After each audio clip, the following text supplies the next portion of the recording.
Very sad cat.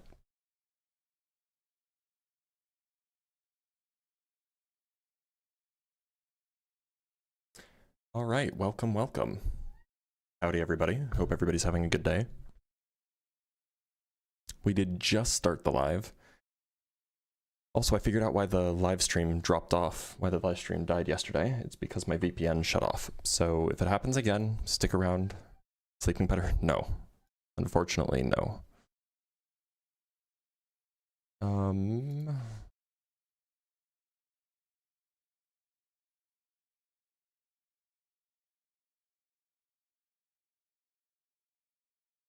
One sec.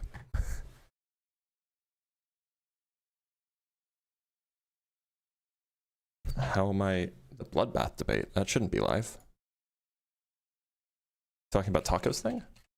Taco's thing shouldn't be live.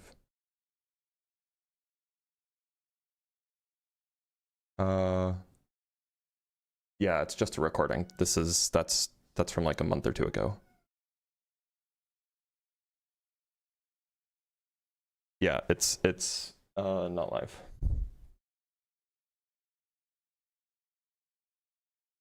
All right, I have to go check on my cat. She's being very sad.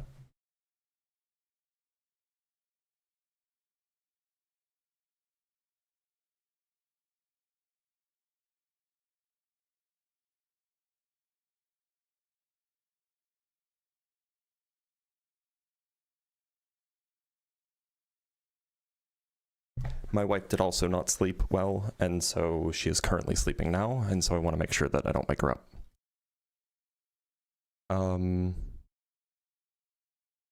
So hopefully I don't. Virtuous, you bought a telescope at Dobsonian with 100mm aperture. That's so cool. That's super rad.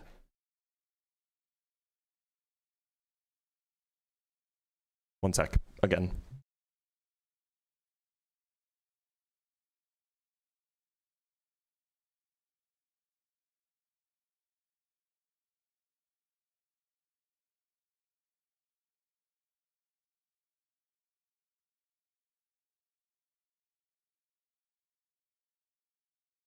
All right, I'm back. Welcome, welcome. Hope everybody's having a good day. We are a little bit early, but that's okay. That is a-okay. Howdy, howdy. Make sure to like the live, share it, click the like button, subscribe, ring the bell. All of those things that people tell you to do to get more people in here. The more people that get in here, the faster we get conversations. And that's what you guys want, right? How is Flat Earth dead? Well, ever since the final experiment, the only Flat Earthers are kind of the bottom of the barrel. The whole movement basically imploded on itself. That's how it's dead.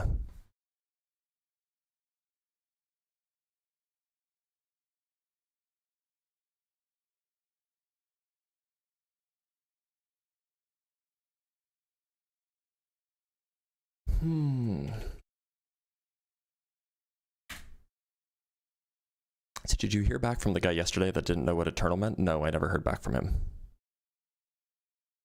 That's entirely false. The movement got stronger because of the lack of evidence from the final experiment. Really? So like the midnight sun was not compelling to you? Well, then it just doesn't seem like you're willing to accept evidence. If the earth was round, we would fall off. True.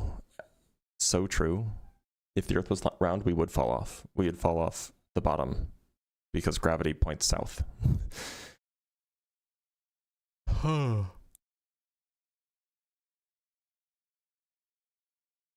Didn't they find a flat earth-like planet? No, they didn't.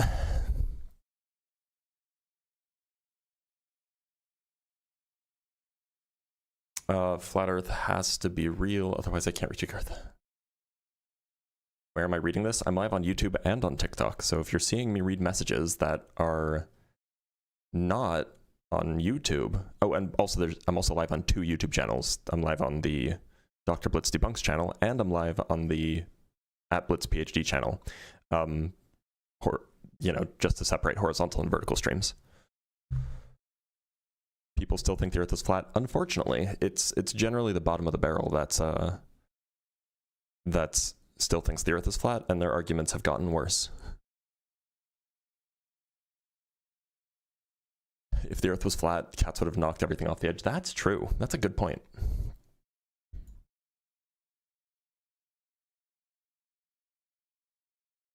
It's not flat, but it's a lot bigger than what we're told. Well, that's just as silly a claim. How has flat Earth taken such a mainstream hold of people? Well, you can blame the internet for that. Hey, we have a guest. Let's talk to our first guest of the day.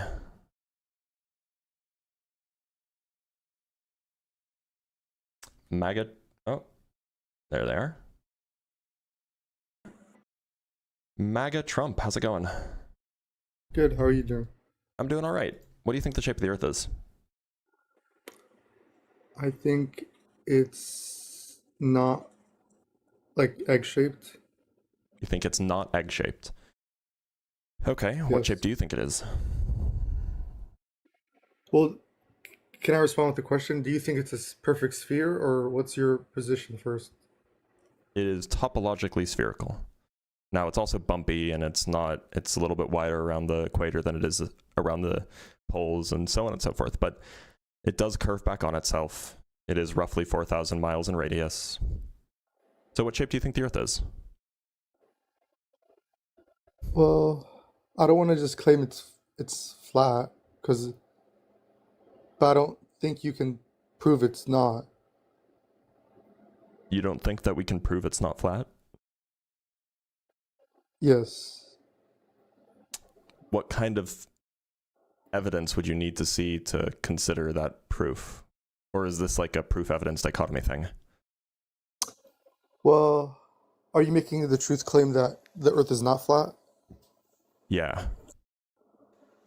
So isn't evidence on you to prove that, or? Yeah, so I can just show you pictures, like photographs of the Earth. How do we know it's not doctored and? The same way we know that photographs of Australia aren't doctored. Yeah, but when you're in space, curvature can affect the images and So let me show you the photo I'm talking about, and then we'll okay. see. Well, and I'm just going to make a prediction that you're going to say it's fake. All right, let's pull it up.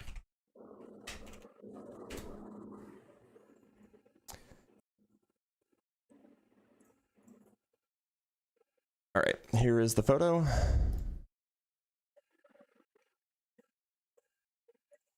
Can you see that?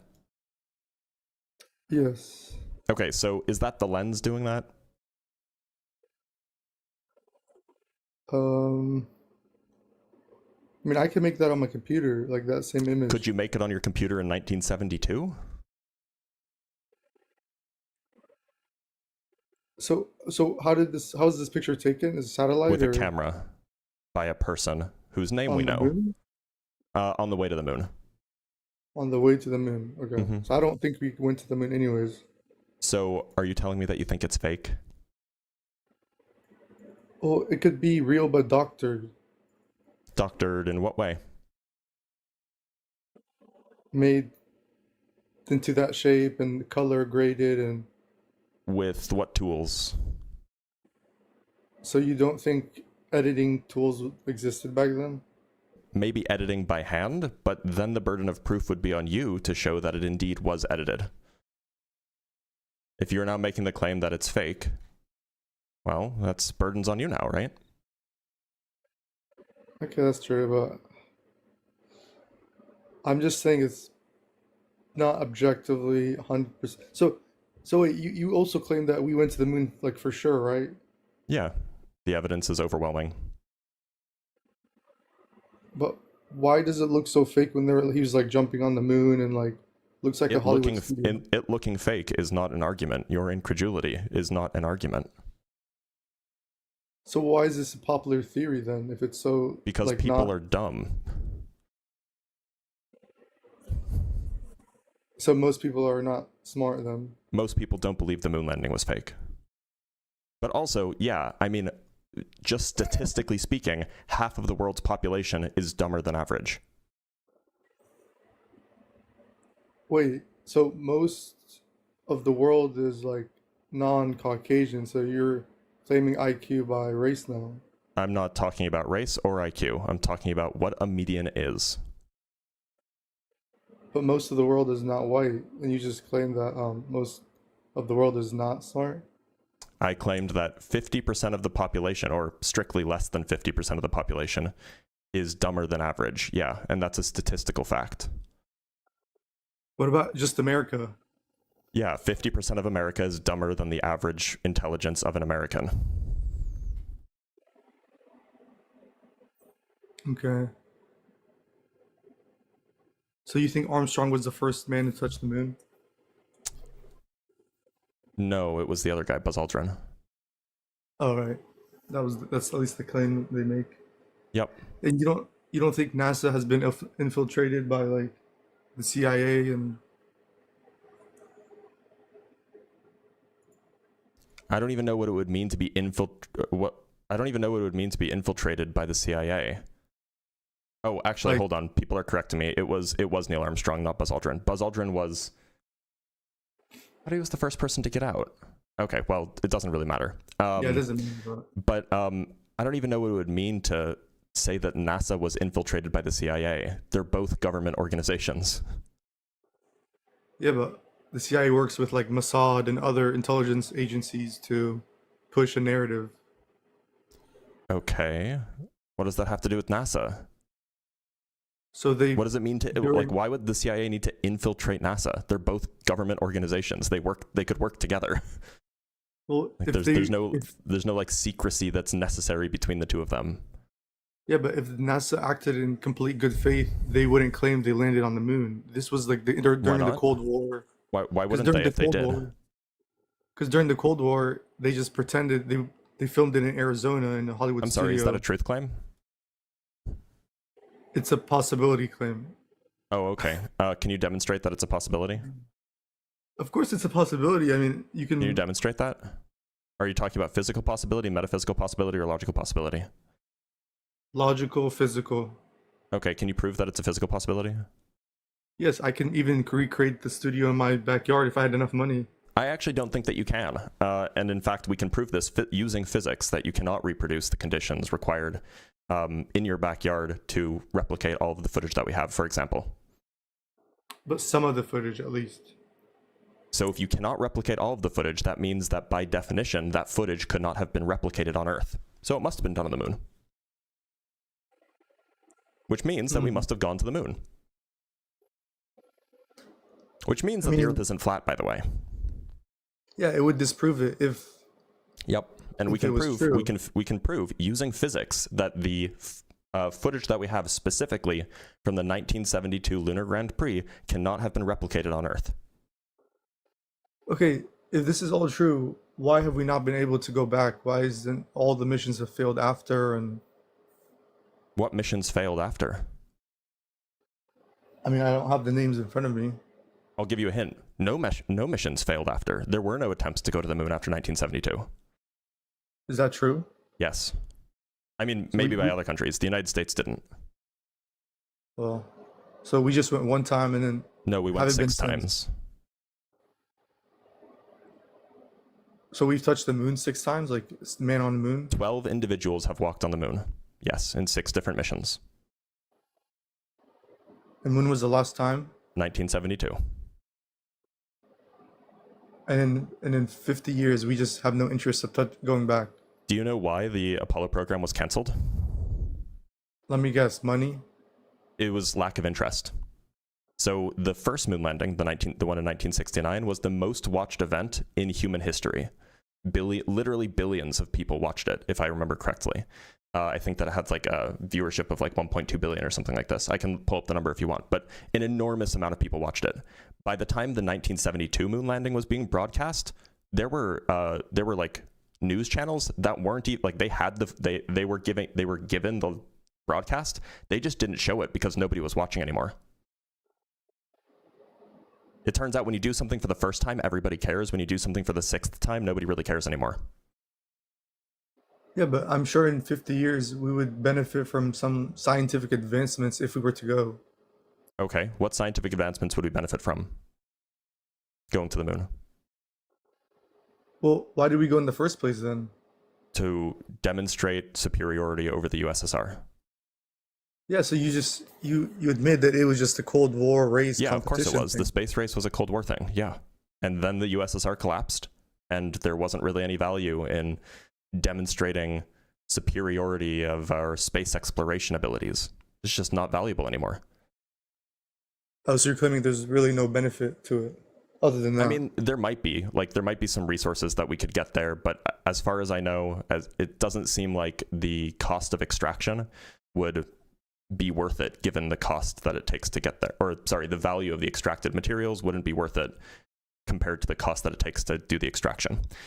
So yeah, turns out going to the moon, not that interesting, especially it's not that interesting to send people. Keep in mind, four or five countries have landed rovers on the moon in the last 5 years. I mean, like we're really good at sending stuff to the moon. It's just not really useful to send people there. Well, robots are a different story. I mean, you can send a machine somewhere, but I mean, a human is a little different. Oh, if you can send a machine to the moon, then the Earth isn't flat. Why? Well, because the moon would be spherical. Unless you think that the moon is spherical and the Earth is flat, like in this picture here. Well, I'm just saying it's not easy. If the easy moon exists, then gravity exists. If gravity exists, the Earth can't be flat. So do you think we can like go to Mercury? I don't think that we've landed anything on Mercury. I think we've done a flyby. But is it possible? My question is. Like with current tech? Well, or sure. just like in principle? In principle. I guess in principle it's possible. Like I don't think that we have the current tech to do so, or we might have the tech to do so, but it might just be so wildly expensive and so wildly useless that it's not really worth investing in right now. So to you, there's no limits to what humans can do. We can just go to the sun even one day. Again, I mean, there are tech issues, right? So we have an orbiter that is orbiting the sun very, very close. Keep in mind, the sun is very hot. So like there are issues with sending things to the sun because, you know, of course. Hot. Right, but I see the moon rather like someone said like a nightlight. I mean, it does reflect the sun's light. You can admit that, right? Of course, the moon reflects the sun's light. Right. And you're saying that this moon rock, us sending things to this moon rock proves the Earth is not flat. Well, yeah. So if the moon is an actual physical thing orbiting the Earth, that means gravity is real. And if gravity is real, then a flat Earth is gravitationally unstable and could never exist for more than a fraction of a second. And so you'd end up with a spherical Earth. Wait, that's assuming everything we think we know about physics and gravity is true. Well, the way that you would get to the moon would rely on our knowledge of physics being correct. And so if our knowledge of physics was incorrect, the failure or the attempts to get to the moon would have failed. And okay, well, what do you think knowing or claiming that the Earth is not flat proves? Like, what's the end goal? It proves just my point that the Earth isn't flat. But does it? Is there like a moral claim, or is this just like it's not a moral claim here. It seems like there's implications that are moral. What implications are moral? You know, like I'm just saying that this conspiracy theory is stupid because it's obviously false. There's no moral claim here. Stop trying to make this about something that it's not. Okay. Well, I mean, you're obviously anti-theist, I assume, so. No. You can believe in God if you want. No, I'm not saying God equals the flat Earth, by the way. I'm just... You can believe in God if you want. I don't believe in God, but if you want to talk about whether God exists, obviously I will give you the arguments for why I think God doesn't exist. You'll give me the arguments for why you think God exists. And that's a conversation we can have. I'm not going to be mad at you for believing in God. I don't think that you're stupid for believing in God. That's fair. I'm just an atheist. Okay. But are you agnostic or atheist, though? I'm an atheist. So you're making the truth claim that God does not exist. I'm making a confidence claim. I think I have good reason to believe that God does not exist. Yeah, but that's not really on topic. I do that debate topic fairly frequently. Okay. So are you convinced that the Earth isn't flat? I'm convinced that I need to do more research. Okay. My first recommendation, and it's a recommendation, obviously you don't have to follow it, is pick up a intro physics textbook. In fact, I don't think that there's a single flat earther who's ever done that, for what it's worth. Do we really need, like, science that's man curated, and like it's always changing science, and you're looking at an intro physics textbook, you can check yourself. You can do the experiments. It's not very sophisticated stuff. I mean, I took AP physics in like high school. Even I went through physics already. Yeah. But... Okay. Well. Okay. So then you can run all of the experiments to show that like gravity is real, to show that like orbits are identical to parabolic trajectories, or they're not identical, but they are closely related to parabolic trajectories that you learn about when you take AP physics. This is all easy stuff that you can do. You can run the experiments yourself. Okay. I mean, you have high confidence in humans getting things right when science is always changing. If your argument is that science is always changing, therefore gravity might not be real, is that the argument? No. Okay, I mean, because gravity is real, but if gravity is real, then the Earth isn't flat. No, because the way we understand gravity, it's not the same way Newton understood gravity. So if there exists a central force called gravity, then the Earth isn't flat.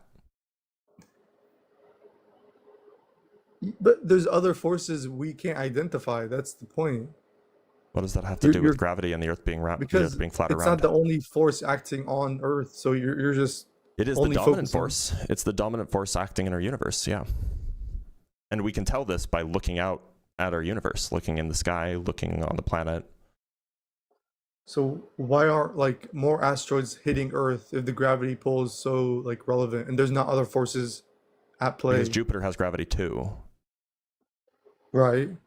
Jupiter's gravity is stronger than Earth's gravity. But Jupiter's far away. Yeah. So what's the point of Jupiter? Jupiter provides essentially a protective shield for us via its strong gravitation. It essentially whips all of the asteroids that would be floating around in the solar system to either orbit it or be in a kind of a synchronized orbit with it. This is what the asteroid belt is, and this is what the Trojan asteroids are. No, I know, but those belts, but I thought, it wasn't that relevant to our, No, I didn't know it is. Really Jupiter's existence provides a enormous protective source of gravity for us. It protects us from a lot of the things flying around the solar system. But what about more local asteroids? I don't mean like far away. I mean like closer to Earth. There just aren't that many, and the ones that are small. So, do you have a prompting question maybe, or is that? Well, it almost seems like you're trolling. So I think we're actually going to call it there. But thanks for being here, MAGA Trump. Okay, take care. I am.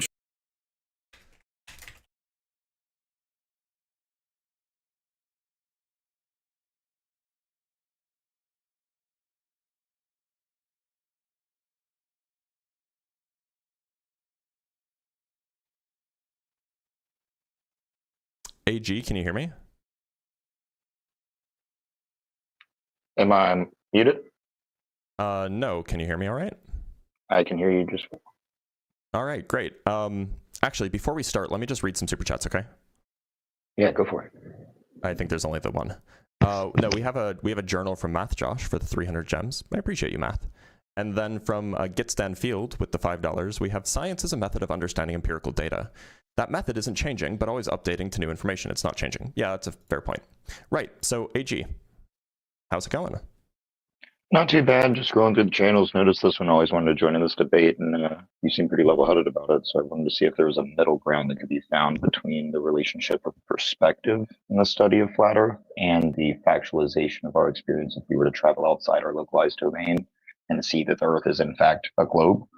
I want to see if I can pick your mind and see if I can get you to look at the difference in a growing perspective seeing flat Earth and experiencing flat Earth, and that truth being relatively true to the way they're experiencing reality, and someone who's gone and taken in the empirical data and can then experience the reality on the globe experience, where your world has to expand before you can actually take a universal force like gravity can be glimpsed by the mind. Younger minds are known to dream a lot deeper. Hold And up, you AG. can... There's a weird audio issue. I don't know what it is, but I'm hearing you twice for some reason. I don't know why. Let me check something really quick. I don't know why that's happening. Okay, I guess it'll be fine. So are you saying that like people may perceive it as flat because it kind of looks flat? Yeah, without going too much into other fields of science, because whenever we're talking flat Earth versus globe Earth, I like to keep it to very much applied sciences, very much the physical testing, things that you can test in person, sight, experience, all that. But there are still those other fields of science that get heavily tested. We test in the quantum field, we test in multiple theories of relativity. Well, this is true. So look, what's to say that the initializing perspective of consciousness doesn't start on a flat Earth plane? I have no idea what that means. The question is about whether or not the Earth is actually a sphere or whether it's actually flat. I mean, do you agree that it has a shape? I would agree that you're perceiving it as a shape, yes. Well, that wasn't my question. Do you think that the Earth exists independent of human perception?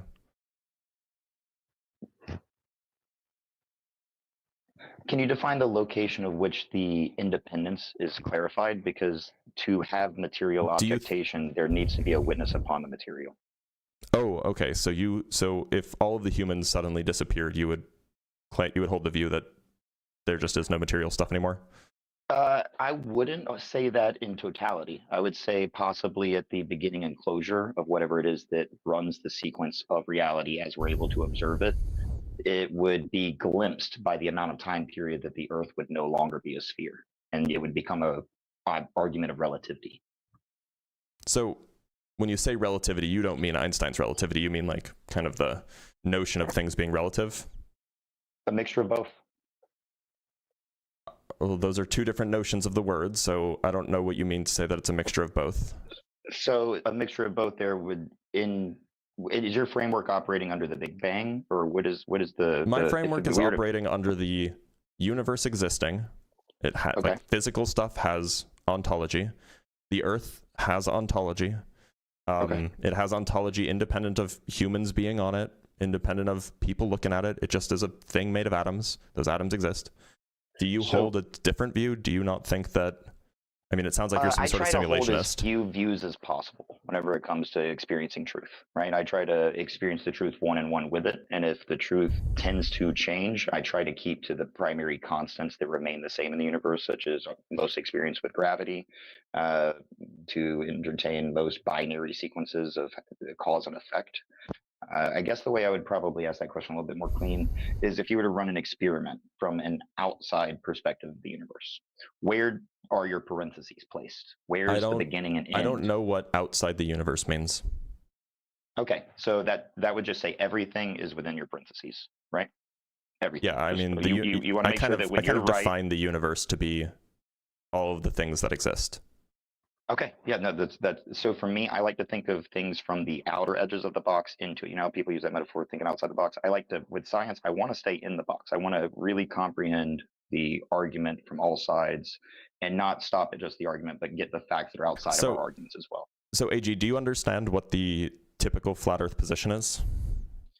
I've interacted with so many mixed views on it. I try not to lean on any of theirs. So do you want to give me the primary? Yeah, so the primary view is that the Earth has physical form, like it's like an object that exists. It would exist even if you got rid of all of the people, and that it's not globular. It is, in some sense planar. That is the view. Now, is that the view that you are suggesting has some truth value to it? I would suggest that does have a large amount of truth value to it. Okay, in what respect? I would also sorry? In what respect? In respect to the human experience. That if we argue from just the claim is independent of human experience. right? So saying that it has truth value with respect to human experience is making a sort of a category error. So this is where we're probably going to cross hairs then. I'd argue the irrelevancy of the independent study. Okay, but then you're doing a whole separate argument. You're making an argument for some kind of idealism or some sort of simulationism, as opposed to like some sort of physicalism or something like this. So that's kind of why I want to debate with you, is because your argument feeds the same way to me. So that's why I'm seeing if there's a middle ground that we can meet. Right, but that's not the topic. Well, that's what I'm arguing what Earth is. And that's how I'm coming in with my counter argument to yours, saying that Earth is both 2D and 3-dimensional, that physically you're operating on the 3-dimensional side. I mean, like, so the flat Earth position isn't that the Earth is 2-dimensional, right? Based on the way you're supplicating their argument, yes, to make yours correct. Well, I mean, I've spoken with, hundreds, perhaps thousands of flat Earthers. Flat Earthers think that the Earth is physical. In as much as I do. Now you're speaking to someone who thinks it's physical just as much as you do. I just have an opposing view that doesn't fall in line with the one that loses to your argument. I don't think that you and I agree on what the word physical means here. Because if you're thinking that the shape of the Earth depends on human perception, then I don't see how that means that the Earth has a physical shape at all. Okay, I can respect that. The using of the terminology there actually does cross it up. Let me try, instead of human perspective, from your standpoint with science, where does the Earth come from? The Earth formed gravitationally from dust. Okay, and gravity, where does it derive from? It's a feature of the universe. Which derived from where? It may not have derived from anywhere. It may just be a fundamental feature of the universe. These are questions that we don't know the answer to. Okay, so forces like fuel and forces like fire, they burn on that fuel, right? Well, apologies for the way I said that. That was actually horribly stated. You've got fuel burning, right? The force of gravity, when it dies out, what force was it feeding to? Was it feeding to motion? I don't understand that question. Gravity doesn't die out. Observed where? Have you observed that gravity doesn't die? I don't even understand what you mean by die. Gravity is a force that's observable between masses. The strength of the force depends on the separation between the masses and the size of the masses. Okay, so your argument would be that everything's going to stay in motion and will always be in motion. I mean, motion is, kind of definitionally relative, but that has nothing to do with what I just said. I think with every possible word we could add into science, right? So I'm not trying to debate you into disagreeing. I'm trying to find where the middle ground point is to bridge the gap between people who really do believe in the 2-dimensional or a flat plane, right? I'm trying to find where is the movement in consciousness to where we can fill the gap between science, testable material, and showing the difference that it's not all social programming. It's not all some advertisement loop or people jumping on that, because that's most of the bandwagon for the people who you're supplementing their argument, right? The half of it saying most flat earthers believe X, Y, Z, right? So I'm just talking from the experience that I've had engaging with them. Okay, so again, you're coming from experience to have the argument, right? I'm trying to look for what experience do we find from science's standpoint. I'll step on your side of the aisle and say Earth is completely a globe, everybody else is wrong. What do we need to do from this side of science to go back over to flat earthers and actually prove it, right? Is it generally we need to improve the science education starting at probably the elementary school level. Okay, so from education standpoint. So that's the middle ground. That's all I was looking for with debating with you, was seeing where you stood as the middle ground for solving the issue of the two sides. Not so much as debating final points, but I did want to throw one flat earth perspective out there that isn't so locked into the rigid framework, so you don't think all of them are coming from bad science. If the flat earth perspective you're coming from is like an idealist or a simulationist perspective, that like Earth isn't physical in the way that most people understand the word, that's like a whole separate issue. It's not the subject of this conversation. Understood. Well, thank you for your time. Take care, AG. He was trying so hard to have a debate about like idealism or something like this, and like I just don't care.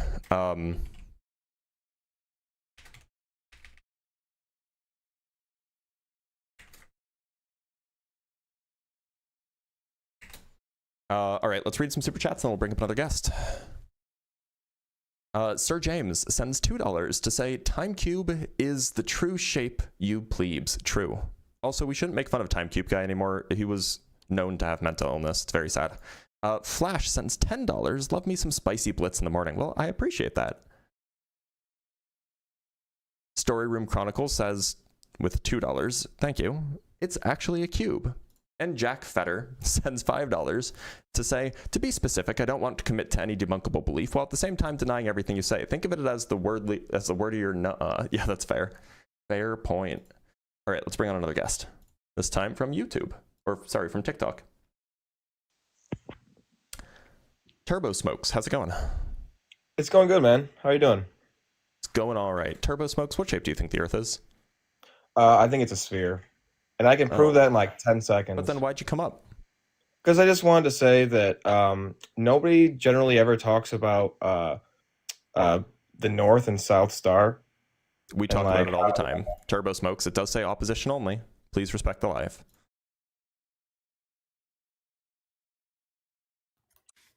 Yo, Jotaro, how's it going? what's up, man? Not a whole lot. What shape do you think the Earth is, Jotaro? It's definitely flat. All right. Why do you think so? Because my goat Hitler believed in it, so I got to. All right, Jotaro. The troll is real, I guess. Let's talk to Dirk. Oh, Dirk's gone. All right. I think Get Well doesn't actually want to talk about the topic, so if he doesn't want to, then he doesn't have to. Oh. Get Well, what shape do you think the Earth is? How are you? Hey, what shape do you think the Earth is? I'm not talking about that. We talked yesterday. I see Nameless, which I think is one of Islamic Apex's alts. Nameless, why is Islamic Apex refusing to debate Ian on God? Why is he running so fast?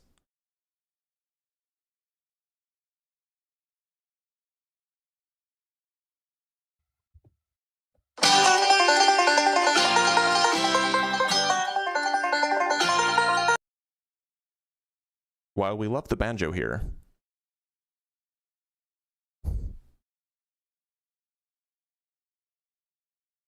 it is kind of loud.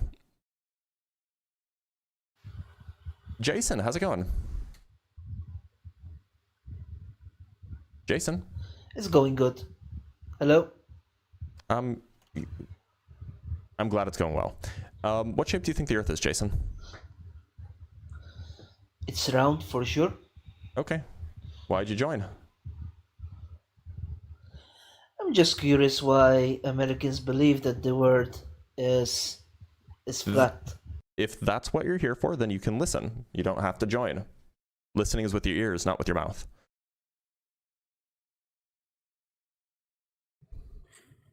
Keith Kayano, Hello. how's it going? It's going good. How are you? I'm doing A-okay. What shape do you think the Earth is? It's flat. All right. And why so?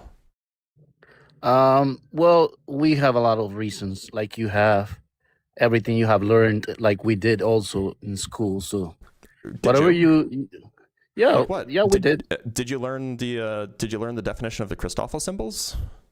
We learned a lot of things in school, in college, and universities, and that's what we are taught. So, Did you learn what the Aharnov Bohm effect is? but that's not your knowledge. That's something you learned that you were taught Oh, but you said that we from learned books, the same things. from scientists. But you said that we learned the same things. Right. When I say we, So- I'm talking in general. Those who go to school to study physics, to study celestial bodies and things, Uh-huh. they're not coming up with their own knowledge. They're being taught. Well, so to be clear, as far as I know, there are no flat earthers who've actually gone to university to study physics. I've never met one, and Right, I because imagine that that's they'd be that's, very loud if because they. that's not teachable. I would imagine that they'd be very loud if they existed. Second, just the goal, or the process of getting a doctorate requires producing original research, requires producing original thought, contributing to the field in some way. by definition. But that's not for all. That's those the Oh, pursuits. well, fortunately, you're talking to one who did that. Exactly, So but that doesn't make you graded on those. So it's not true that everything I know was That just doesn't taught make to you me. graded on other. I never said it did, but you made the claim that everything that I knew was taught to me. Whereas we agree that getting a doctorate involves creating new knowledge, developing new things that were not taught to you, but instead are brand new. And because I did that, it means that not everything that I know was taught to me. Well, you came up with your own conclusion, with your own conclusions, then. Just like I don't know what that question flat means. Earth believers do the same. So you came up with your own conclusion after studies. I did independent research, which is peer reviewed and published and all this lovely stuff, and generally adheres to mathematical and scientific principles. Flat Earthers never do that. They don't do the peer review thing. They don't do they don't do really any review at all. They don't adhere to scientific or mathematical principles. They don't conduct experiments in any sort of scientifically rigorous way. So no, I mean, it's really not the same. So, but look, we're not here to do the meta. I know it's not the same. I have a quick question for you. Why don't you present me with a piece of evidence that the Earth is flat? Okay, I have a quick question. I believe it's flat and it's not moving. It's not spinning. Sure, I know that's what you believe. I'm asking for the evidence. Right. So can you explain to me how cameras out of space are showing the shape of the continents and countries? Is that a question or is that evidence? It's a question. On the Okay, spinning so I globe. asked for evidence. On the spinning globe, running so 300 I asked and something. For evidence, not a question. Yeah, but the spinning globe is spinning like 300 something miles per hour. How many? And you can. So that sounds awfully fast, Keith Keanu. How many revolutions do you think it'll make in a day? No, I'm talking about like how the cameras are catching the shapes of the continents. Look, it's a really good question. So that sounds like it's spinning really fast. How many times, if it's spinning that fast, how many times must it be spinning in a single day? No, I'm not. You're asking me a question. I'm asking you a question. Yeah, I know. I'm asking you a question. Because you no, said no, it's, but you have spinning so not fast. answered my question yet. I mean, I don't have to do anything. This is my live stream. Oh, well, but look, the reason I'm asking you a question is because it's instructive. Yeah, but I don't for have the to way answer I will answer your question. I don't have to answer your question either. Oh, okay. I mean, you could just leave if you wanted to. Yeah, but catch that. How cameras are catching? Yeah, because the Earth spins very slowly. The shape of the continents. Because the Earth spins very slowly, and a shutter speed of like a 60th or a 30th of a second. There's no camera that can do that. You can do the practice with a marble. Kiskeano, you can do I'm the answering your with question. A marble. Don't interrupt me. With a camera shutter speed of a 60th or a 30th of a second, and the fact that the Earth spins exactly once every day means that, yeah, a camera will be able to capture the continents, no problem. There will be insignificant blur.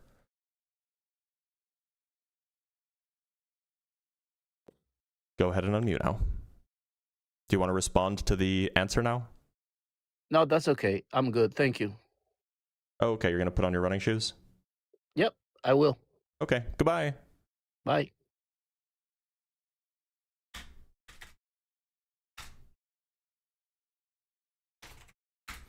All right, let's talk to the next guest.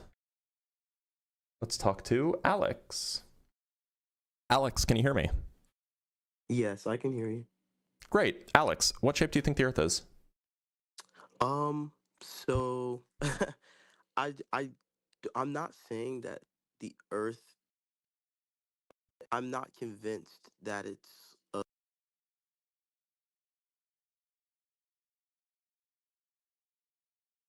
only because I feel as if though it makes more sense, both from a theological and like physical standpoint, if that makes sense. Sorry, and I don't know what's going on. I've had this issue lately with a bunch of callers where like the audio seems like it's doubled. Can you try just giving me some test numbers? Just say something. Yeah. Okay, 1, 2, 3. It's still happening. What if I do? Can you still hear me? Testing? No. Okay, that didn't work. Oh boy. Can you hear me? Yes, I can hear you. Can you hear me? I can, but it's still doubling for some reason. I don't know why. this is happening, but I mean, it's fine. It's like you're audible. It's just people might not like it. It's fine. Okay, so you were saying that from a physical and theological perspective, it sounds like it's more reasonable. Yeah, basically. And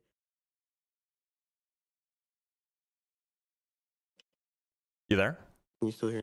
Yeah, I can hear you. Sorry. Yeah. But yeah, like I'm saying, I'm not saying that I know, everything. I'm just saying I'm not convinced that the Earth is a globe. Okay. What evidence have you examined? I mean, just loads.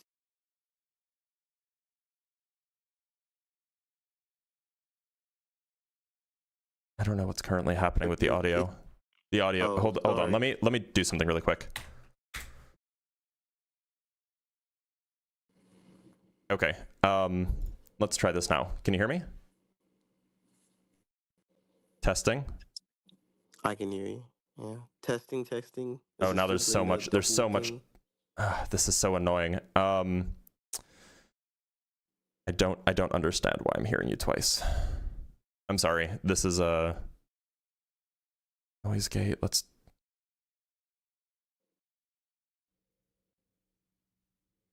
Give me another test. Oh, now I'm hearing myself. Are you using a headphones or something like this? No, I'm not. The only thing I was thinking is maybe because I went from YouTube to this like website OH Guest that I was hearing the audio from YouTube. Are you using speakers? Are you using Bluetooth? No, I'm not. Because I'm hearing myself in yours. Should I use headphones? Yeah, use headphones if you can or something. Okay. Yeah, we'll get this fixed. Otherwise, we'll probably just have to. Oh. Okay. You can come back to me while I'm getting the headphones. Okay. Sorry about that. All right. Yeah, I don't understand why that happens, but it's been happening a lot with my guest room. Top Gunner, how's it going? That's going good. I'm glad to hear it. What shape do you think the Earth is, Top Gunner? I think it's most likely flat. All right, and tell me why.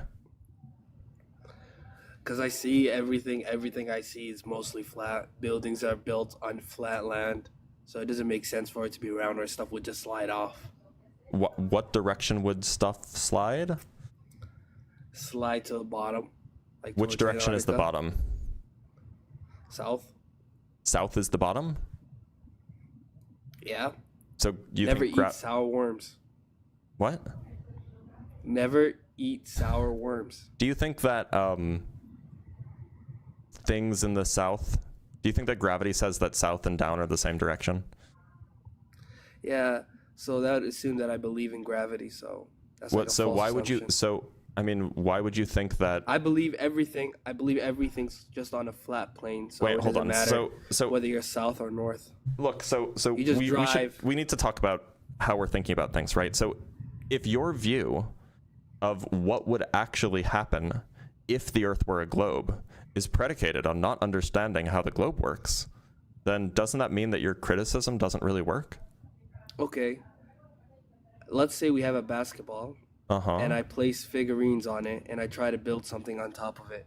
Yeah. More like if stuff get heavy, they'll most likely just slide off the side, right? And just fall to the ground. Is that correct? Why would they fall to the ground? They just do. I don't know. I didn't. No, on a invent basketball, whatever it what does. makes things fall to the ground? The friction. The Why lack do of things friction fall, that's Top holding. Gunner? They just do. It happens. I'm not. Things I don't make just them fall? So so things fall down on Earth for reasons you don't understand? Is that what you're telling me?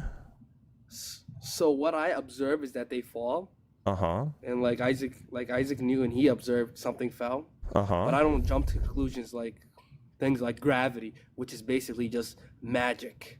That's basically him just jumping to a conclusion because he got hit and then maybe he got like a concussion or something. Top and he wasn't Gunner, thinking don't you think that straight. you should put better effort into trolling? No, I thought this was kind of funny. I'm not gonna lie. Okay, well, I'm So gonna at the block way- you now. No, don't block me. I watch your videos. Well, Just, then you just- better I won't troll apologize. anymore. I won't troll anymore. Better I won't troll apologize. anymore, but it was, Give me. I need an apology. I'm sorry for trolling. Don't block me. I don't want to use a second account. All right, you're forgiven. Trolls get blocked unless you apologize. And the longer it goes on, the more you have to grovel. Them's the rules. I didn't make the rules. That's just how the rules are. All right, now we do have a few super chats to take a look at, and some jewel gifts. By the way, the jewel stuff is really finicky. Like, if you send jewels, I appreciate it, by the way, but if you send jewels, it'll like appear 100 times in my notification thing. So I'm only going to highlight a few of them. But Jacob, thank you for sending 650 and 250 jewels. I appreciate both of them. And then I see all of the spam of this being the case. And then I see, nope, wrong one. I see Mariah Myrick sending 600 jewels. Thank you, Mariah. Thank you for the latte. Thanks a latte. See what I did there? See what I did there? It was really bad. And then from Game Master Flash, Blitz, you deserve a better quality of troll. At least put some effort in. Thanks for the content. Look, I appreciate it, Game Master, for the $10. I appreciate it a lot. All right, let's bring up a next guest.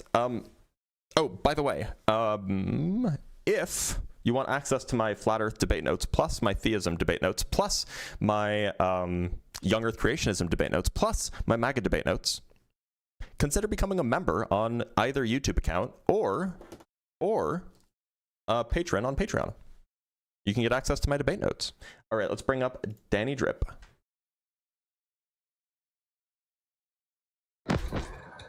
Danny Drip, how's it going? Better now that I'm talking to the legendary Dr. Blitz. Thanks for inviting me up. Yeah, of course. What shape do you think the Earth is? I believe the Earth is flat. All right, and how long have you been a flat earther? It's been like 6 years almost. All right, cool. And why? Why do you think that the Earth is flat? And thanks for asking. On the first page of the Bible, I'm sure you've gotten this argument a few times. Mm-hmm.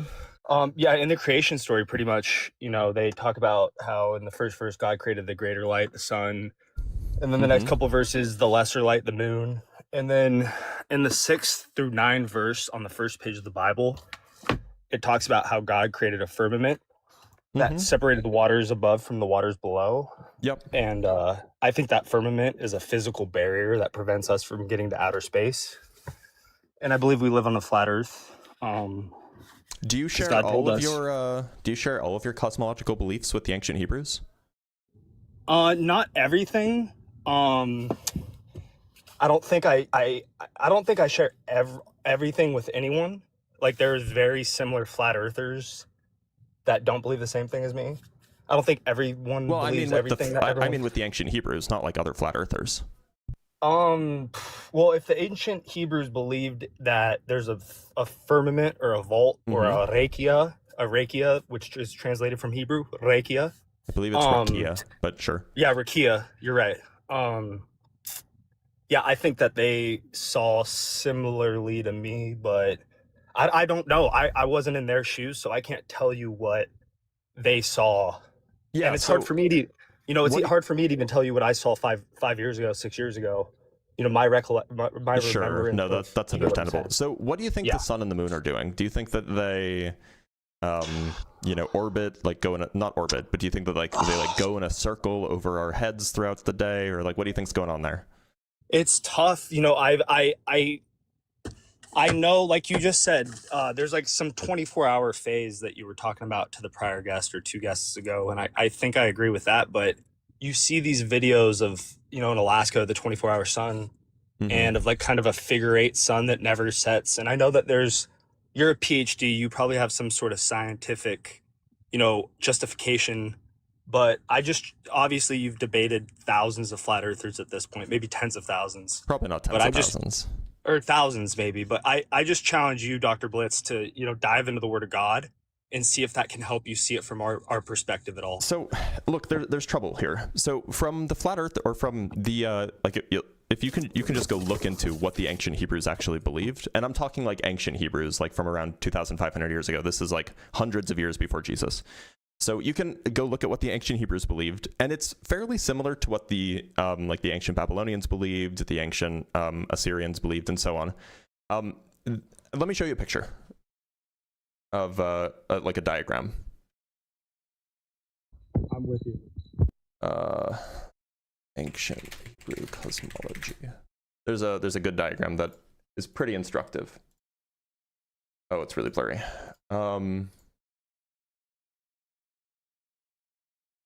Still really blurry. Got to be one that's like not blurry, right?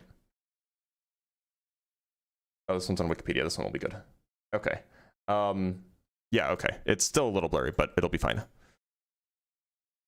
Okay, so this is roughly a depiction of what the ancient Hebrews believed. Can you see it? Yes, I have a screenshot of this in my phone.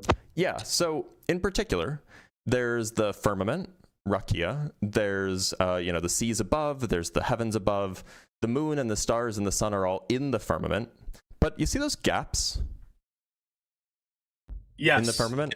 So those are portals, windows. Do you know what they're there for? If I'm not not to get too deep, but I know those could be related to the fountains of the deep, like when Jesus was born, or when a few miracles happened, the gates of heaven opened up, like the flood, which is different than raining. So yeah, I think those could be. So what are those portals for? Do you think that they're only there sometimes? I think they could open and close. So if you go look, I think it's in Isaiah. It's either in Isaiah or Ezekiel. What you'll find is that those portals are there for the sun, the moon, and the stars to go in and out of. So in the morning, the sun enters through the portals, crosses over the sky, and then exits out the portals on the other side. I can see that. And the reason they believed this is because they thought that at nighttime, it was nighttime for everybody at the same time, right? When the sun is outside of the firmament, it's nighttime. When it's inside the firmament, it's daytime. And so what that would mean is that once the sun leaves, once it exits the portal at night, well, that means that it's nighttime for everyone at the same time all over the world. But we know that's not true, right? Yes, you're right. Because there's time zones. So of course it would make sense that people 2,500 years ago who didn't know about time zones, who had never ventured more than, maybe a few dozen miles from their village, of course they would believe this. This is a reasonable thing to believe at the time. But it's so not reasonable to believe now. I would challenge you by saying, could you pull up a real photo of Earth from outer space? Yes, I could, but that's kind of irrelevant for the question that I'm asking. That's fair. I would just rebuttal your question with asking you a question. I don't want to be like the guy 2 things ago. I'm not going to look. The reason why I brought up this line of questioning at all is because if you're a biblical literalist, then you should hold the view that the ancient Hebrews did. But the ancient Hebrews held a view that's incompatible with the existence of time zones, right? I stopped you there because if I was your microphone's kind of cutting in and out. Sorry, I was holding my mic. You're good. I have to disagree because for you saying, if you're a flat earther, you have to believe this. That would mean that's saying. Not what I said. I said Right, if you are a biblical literalist, yes, then you need to believe what the ancient Hebrews believed. I don't think that's true because that's like saying I know you're not, but I'm saying if you're a Republican, then you have to vote for Trump. You can't just jump to a conclusion like that. A biblical literalist is somebody who reads the Bible literally, and in the Bible it mentions the portals. It mentions the portals that the sun goes in and out of at night and at day and in the morning. I agree. I'm picking up everything you're putting down, but just because I'm a biblical literalist doesn't mean I have to take everything literal. I could pick and choose. It's all our own. Hold on, no, then you're not a biblical literalist. You're right. I'm partly a biblical literist. Then you're right. I'm not a purist. Right. Okay. I'm not a pure biblical literalist. So if your perspective is that you don't have to believe everything in the Bible, then why would you believe the earth is flat? Well, no, not everything literal, because Jesus spoke in parables. So I know that sometimes he speaks in parables, mustard seed. I know that sometimes things aren't meant to be taken literal. Why can't the firmament be a parable? Why can't the entirety of Genesis 1 be a parable? And you know what? You're hitting on something great. It very well could be. I just choose to interpret it not as a parable for me, Why? myself. And you know what? I think that when he talks about how God sits enthroned on the circle of earth, I think that God is physically on top of the earth, on top of the flat earth. I think when he talks about the four corners of earth and how he stretches the rakia like a tent over us and we're like bugs, you know, there's a verse that kind of speaks like that. I think that that's literal. But you know, when he calls us to, I just feel like there is a physical presence of God over this earth. I wasn't always a literalist, but I think that it's pretty simple. You know, I think if you take the Bible literally, or in parts, in a lot of parts, it makes it easy. You know, like I said, he speaks in parables, so I don't think you could take that stuff literal. But I think that there's a good amount. Like Samson killed like 400 people, or sorry, KILLED, 400 dudes or an army with a jawbone of a donkey. People might take that more spiritually or metaphysically. Oh no, you should definitely take that part literally. I do. I take that literally. That's something that can literally happen. But you're pretty well versed in the Bible. Are you a believer yourself? No, I'm not. But I actually know someone who, I actually don't know if they're still a young Earth creationist. I know somebody who is a biblical literalist, or a biblical literalist in the same sense that you are, and they argue against the flat Earth. So look, all I'm saying is that if your position was that the Bible is infallible and everything that it says in it is literally true unless it says that it's a parable, then you would be kind of forced to believe what the ancient Hebrews believed. But if you're choosing some other standard, if you're working with some other standard that you only take some things literally and you don't take other things literally, then how are you deciding which things to take literally and which things to take, you know, figuratively, or as if it's a parable or a metaphor or something like this? Thanks for asking me that, and thanks for giving me this platform. I just have discernment. I think God has given me discernment. You know, I'm not like a PhD in science like you, but I'm pretty elevated in my field, pretty, you know, credentials tests. And I think that, you know, I've gotten past this, and he's put it on my heart to look into, you know, the ways that the devil deceives everybody. He calls the devil 27 names in the Bible. Once is Prince of Power. One of those names, Satan, is Prince of Power of the air. So God alludes to the devil having power over he calls him God of this earth. And I think that if I was Satan trying to deceive this whole world, I would use something like space being real into an ever-expanding universe, onto a Earth that's sitting on a 66.6 degree axis, rotating at 66,000 miles an hour. I know it's only one turn per day according to you, but I just think that there's too many coincidences. I don't believe in space. That? Can you yep. So yep. Well, actually, you don't have to repeat that. It's fine. Look. All right. Yep. So you say that you have discernment, but like, what does that mean? Like, what's the actual process that you use to determine what's true and what's false in the Bible, or what's true and what's literally true and what's metaphorically true or figuratively true? Well, in the Bible, you know, it's hard because I've read it, but I haven't read it, you know, front to end multiple times, and I'm discovering new things every day. Every week I'm having epiphanies and learning new stuff.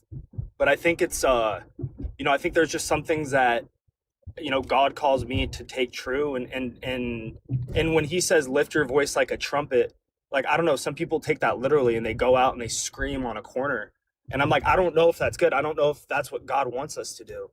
But you know, some people take that literal, and then maybe they don't take the firmament being literal, you know? So like your friend, he could be a young Earth creationist that doesn't take the firmament literal, and I could be an old Earth creationist that takes the firmament literal. None of us are the same. I think that both none of us are will all irrational. see eye to eye, but I think we're all trending in the right direction. Fair? Look, that's fair. My view is, like, we should hold beliefs that we can defend with, you know, evidence, right?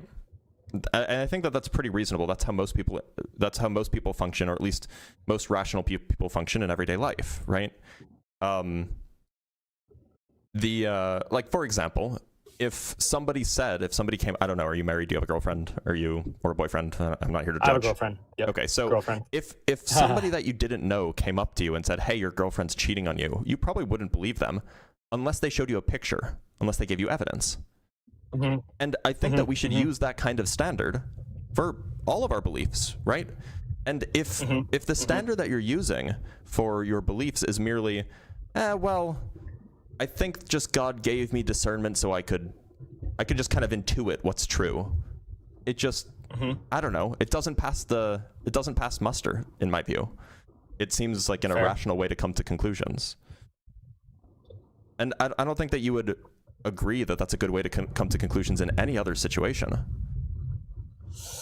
You know, I think sometimes you just got to let God decide, and you just got to, you know, what would he think is best?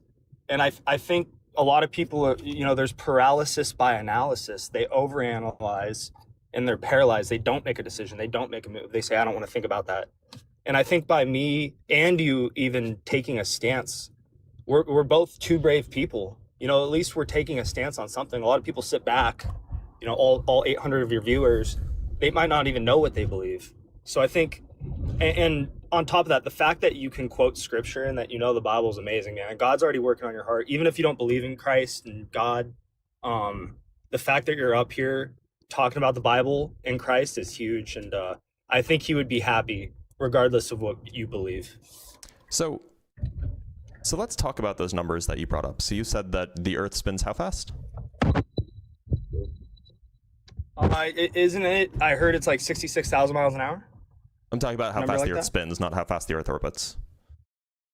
Orbits. I don't know how fast it spins. So the Earth spins it spins once a day, right? That's the number, and you know, it kind of makes sense, right? Now the orbit it changes depending on the time of year because the orbit's not perfectly circular, but it's like 65,000 miles per hour or something like this. You know, something like 100,000 kilometers per hour. And what angle did you say the Earth is supposed to be tilted at? It's supposed to be on a 66.6 degree tilt, right? No, not really. If you're rounding properly, it should be 66.5, or you could say 66.54. But actually, we don't measure angles that way. We would say 23.5-ish. Because you measure the angle relative to the vertical, right? You don't measure angle relative to the other direction. So, but the reason I ask these questions is that it seems like these numbers are special to you. Yes. Why? In Revelation, they talk about the number 666, which is the mark of the beast. Mm-hmm. And I believe that there's a lot of, you know, I'm not into that gematria or anything like that, but I believe that there are numbers in it that coincide with the mark of the beast that they try to use to describe the dimensions of the Earth, or so I've heard. But keep in mind, the way that scientists measure things, for example, the speed at which the Earth orbits the sun, is not in miles per hour. So why would it be relevant that in miles per hour it's some special number? It's some number that, you know, that you view as important. Well, I guess if you converted it to miles per hour and then it was the mark of the beast, I could see how that could be worrisome. Why would that be worrisome, though? Most people don't use miles per hour. Like, you could make up whatever units you wanted to and make the number be whatever you wanted it to be. Well, you could, but miles per hour are real units that we use, and if you convert how fast we also use kilometers per hour, feet per second, meters per second. I'm in America, right? And in the average, you know, the most likely use, most likely metric to measure speed would be miles per hour. Right, but the people who came up with that number were not using miles. That didn't originate in America.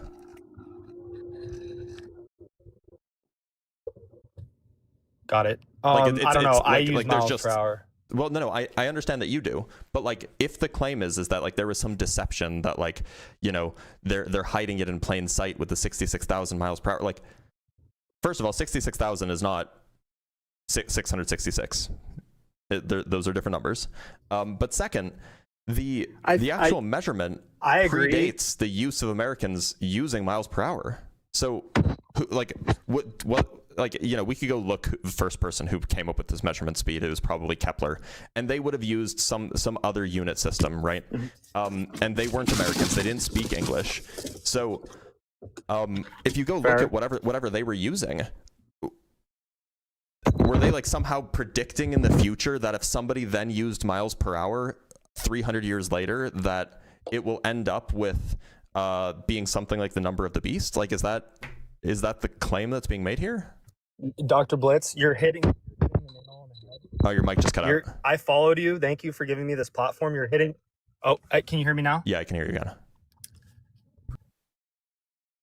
This platform, you're completely right. That, you know, the devil got banished from heaven. He was the right man hand of Jesus. He came down to this earth with all his demons, and he used these people in science to essentially create these numbers to deceive everybody. It's all part of the deception. So my guess is 300 years ago, whoever made that formula, you know, was probably influenced by Satan to create a formula that would translate to the mark of the beast in order to further the deception. You know, but space on cartoons, a globe in a classroom. Wouldn't it be more effective then to have the number be, you know, close to the number of the beast in the units that everybody else in the world uses? So like, there's only like 2 countries on Earth that use miles per hour. Everybody else uses kilometers per hour. So like, wouldn't it be more effective if the goal is to spread whatever the mark of the beast? Then like he would make it be 666,000 mile or kilometers per hour or something like this. I see. Well, I see what you're saying, and to rebuttal that, you know, you look at a country like India, they're all Satanists. That you look at the Muslims, they're Satanists in my eyes. And you look at a country like America that has the most Christians. Satan is focusing his spectacles on this nation because he knows that this is where all the churches are. This is where the most Christians are. So of course, yeah, I mean, all nations will be deceived. You look in Revelation, all nations will be deceived, is what Revelation says. But I think he wants to deceive America the most because this is where the most Christians are. People like me, I don't actually who think will get that's on and true. talk to I think PhDs South like America you has. I and think just South preach the America word of has more God. Christians than America does. We'll just say the continent of the Americas. How about that? But South America And uses kilometers I think per South hour. America is under attack, just like the U.S. South America uses kilometers per hour. And maybe that's fair. And maybe there was just you know, maybe the Christians like me who are you know, maybe not afraid to speak out, that speak English for whatever reason, and maybe the devil could have, you know, he's the master of deception. He's the god of this world, this earth, and he could be, you know, deceiving them in other ways. I believe that. But you have to understand that it is very weird, right? It is very weird that he's choosing to deceive people in like British imperial units. Oh, he left. Okay.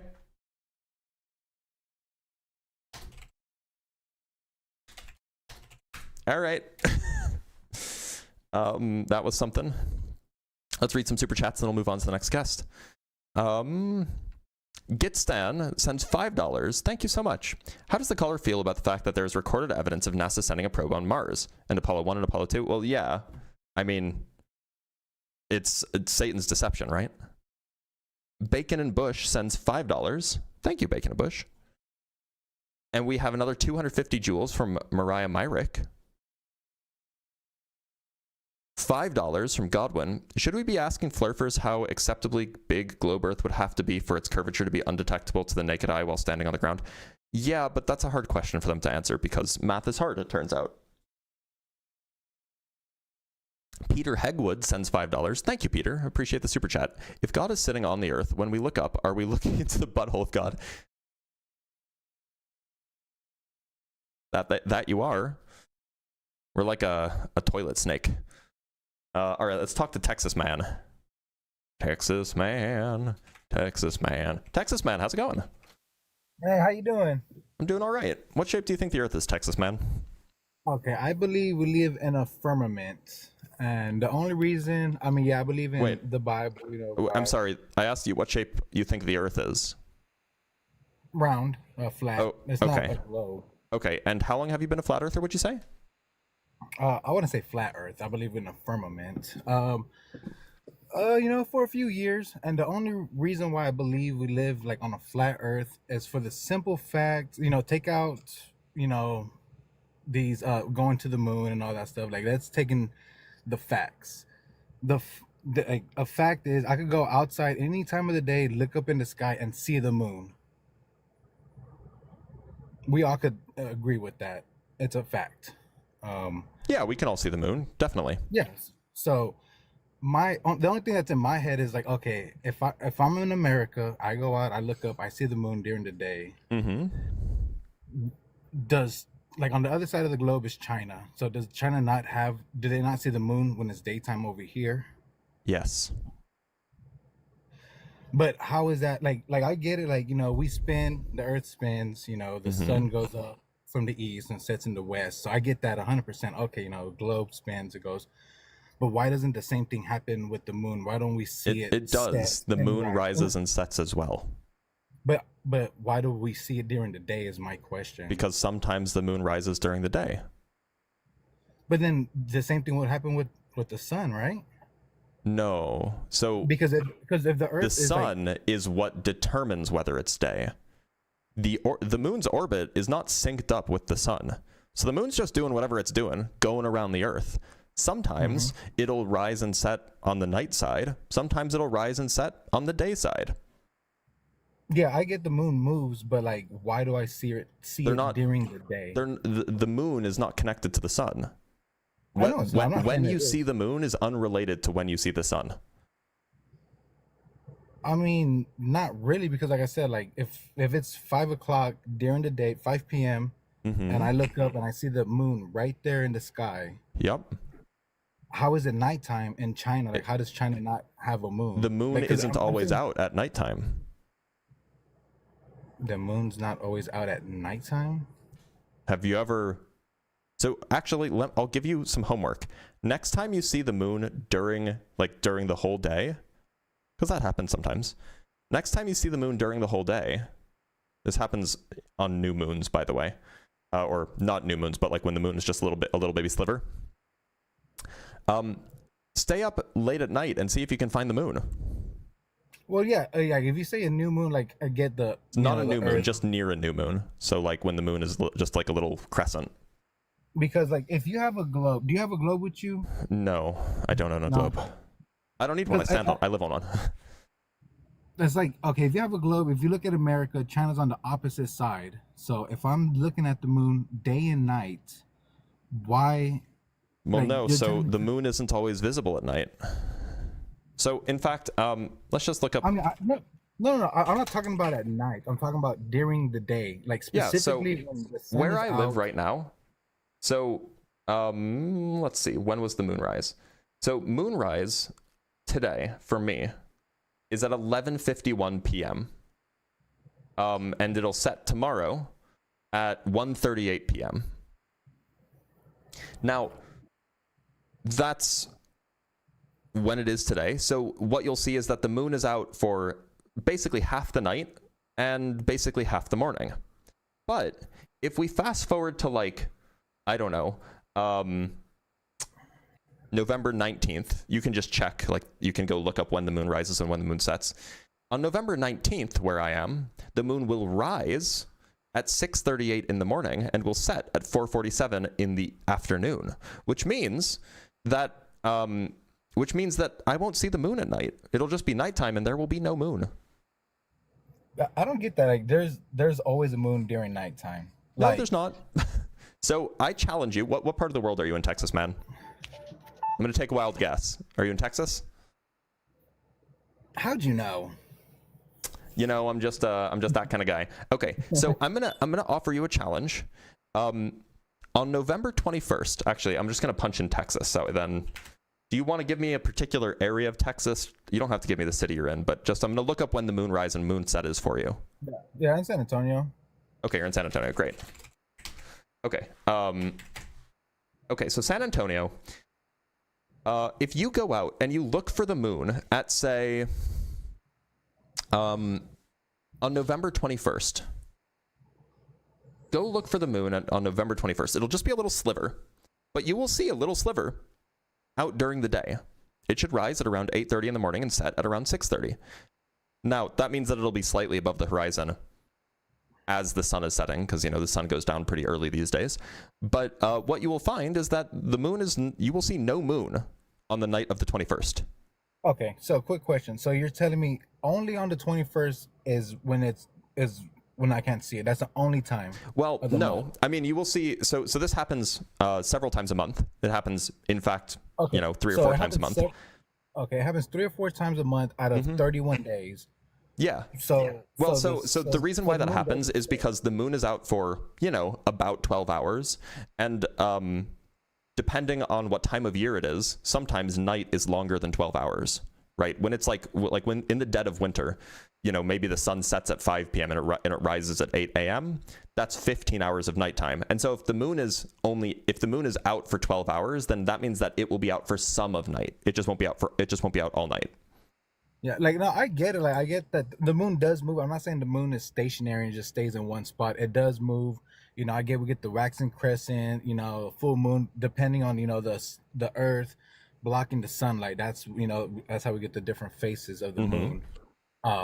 But I'm just saying, like, if you look at a globe, America's on one side of the globe and China's on the other side, but we see the moon.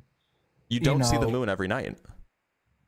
I'm not talking about it now. I'm talking about specifically during at nighttime. I get it, the sun moves, but I'm talking specifically at nighttime. You said it happens 3 to 4 times a month. Yeah, 3 to 4 times a month. You are 3 to 4 times a month. You can see 3 to 4 times a month. You will see the moon at 0 at night. Now, it is the case that, you know, for roughly half the month, you will see the moon out during the day. Yeah, but at least a little bit.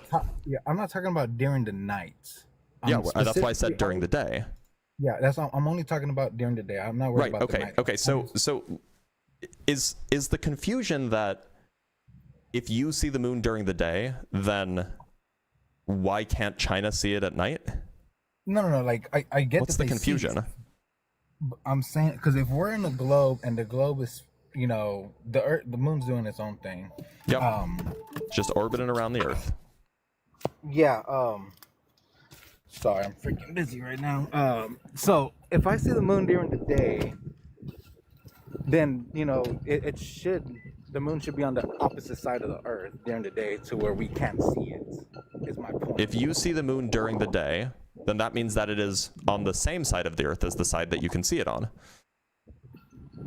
Which is North America. Yeah, so if the moon is directly overhead, then that would mean that, and you're in San Antonio, that would mean that the moon is, you know, if you were to draw do a top-down view, like if you were looking down the North Pole, you would see that, you know, the moon is kind of like aligned with like that part of North America. But I mean, if it's aligned with North America, then it wouldn't. Then, you know, Australia or China wouldn't see it because on the opposite. You're side right; of the they globe. wouldn't see it. Exactly. So, and sometimes they don't see it. Yeah, so then it's like, how is it round? Or like, how, you know, like... Okay, let me show you a little simulation that I found. Maybe this will help. Like, I don't know how else to explain this. Can you see this? Yes. Okay, so here, we actually kind of want to rotate the Earth a little bit. Okay, let's... Yeah, So, okay, look, so currently this is... So on this simulation, it's currently daytime for Asia, and the moon is, you know, it'll be just barely visible. So, like, you know, if we place the moon roughly here, you'll get a little sliver of the moon visible from Asia, right? You can even see what proportion of the moon is visible. However, if the Earth, so the moon moves fairly slowly. Sorry, one second. Because of gravity. That's funny.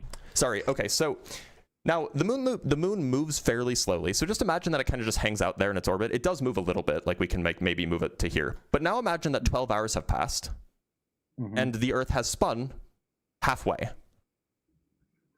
Right? So if the Earth has spun, actually, no, I'm sorry. This is just, we don't even need to do that. So in this case, the moon is barely visible. It'll be visible above the horizon for Asia. But if you go over here to this side of the Earth, like where America is, it won't be visible, even though it's nighttime on that side of the Earth, right? Okay. It's only when the moon is over here that it's visible at nighttime and not visible at daytime. Yeah. So this is when it's visible at nighttime. this is when it's visible at daytime. Now, what you'll notice is that when it's on the nighttime side of the Earth, the moon is bigger. So you're more likely to notice the moon at nighttime than you are to notice the moon during the day, because the moon during the day is going to be less visible. It's closer to a new moon. But this is not like a feature that like the moon has to be out at night. Yeah, I mean, I don't know why you keep on like. Okay, can you spin the globe to where America's like the daytime? Unfortunately, I don't think I can spin this one. Okay. It's Okay, not let's just ideal. say Let me go that- see if I can find a okay. better one. No, that's fine. Let's just say that continent is America, you know. So, like I said, any time of the day, I could go out and see the moon. Any time of the day. Mm-hmm. And so it should be like on the opposite side of the globe. It should be nighttime where the moon is out. And I get it. You know, you don't see the moon. It disappears. Oh, for, actually, you I think we hold on. I think we got it. Okay, I found a better simulation. Here we go. Obviously not to scale, but okay. So currently, this is a new moon. Oh, sorry. Currently, this is a new moon, right? Okay. And I can even make this smaller so that you can see the phase. It'll even show you the phase. Now, if we advance by an hour, the moon doesn't move much. But it is moving a little bit. I'm advancing by an hour. And now, it's nighttime for that person who's standing, you know, in Ecuador, but they don't see the moon. So you're telling me all night we don't see the moon? Yeah, when the moon is just at a little baby sliver. So now, that's crazy because like, from this perspective, now you can see a little baby sliver of the moon. It's a waxing crescent, see? And China can't see it at all. And we can actually, let's just advance one day. Okay, so what you're telling me is at nighttime we do not see the moon at all. Sometimes. So like so currently, I just advanced it a day forward. So now you can see a little sliver of the moon during the day in America. And the people in, you know, India, they can't see the moon even though it's nighttime for them. That is just crazy because like during the night I can see the moon. Like I get it. Like right when, you know, the sun's setting, you don't see it instantly, but it is up in the sky. You can't see the moon every night. That is so crazy. What? I literally like imagine. Okay, now we're gonna advance the days. So now the moon is on the night side of the Earth. That is. And now, so it's daytime. Now you can't see it. And now, because the moon is on the night side of the Earth, now you can see it. But if we advance the day, if the moon goes all the way around, you know, as the moon does, then what you'll find is, let's say, here, you see just a little sliver of the moon, but you can't see it during your nighttime. That is crazy because I literally go outside to walk my dogs every night, and I literally at the back of my door I see the moon every night. I don't think that's true. And I would urge you to check around November 21st, say November 20th, November 21st, November 22nd, and so on. Go out at midnight, see if you can see the moon. Okay, so you're saying on a specific day that so you will not be able to see the moon for the entire night for a few days a month. Okay, a few days. You said 3 days out of the month. Like 3-ish days. Like again, depending on the time of year. If it's summer, if it's summer, night is much shorter, and so the amount of time that you don't see the moon is bigger because more of the time is day. But yeah, I mean, if you so around the new moon, so the new moon you can never see the moon at all, right? Not during the day, not during the night, but around the new moon, the day before, the day after, you see a little sliver of the moon during the day. You will not be able to see it at night at all. That is crazy. Okay, 3 days out of the month. Okay, we got that, you know, sorted out for sure. You don't see the moon for 3 days. 3 days out of the moon, you're not able to see it at all during the night. Now, for the rest of the month, you might see the moon for maybe like the first hour of the night, and then you won't see it for the rest of the night. Or you might see it in the hour before sunrise, but you won't see it for the night before. That is so crazy because like I literally, this might be off topic or whatever, you know, people might look at me different, but I literally take shrooms at nighttime and I go outside and I look at the face in this, you know, in the moon. Like, you know, well, it doesn't work every night. Like I said, we agreed only 3 times out of the month. And yeah. So 28 days the 28 moon's days out there at will night. be and it's roughly, of course, it depends on the time of year. During winter, because the nights are so long, you're likely to see the moon for at least some part of the night most days. During the summer, because the nights are short, you're less likely to see the moon, so the amount of days that you will not see the moon at all during the night will be bigger. That's crazy because, like, I don't know. I don't get it because every time I go outside at night, I see the moon, regardless of the Just fact check it. Just check it.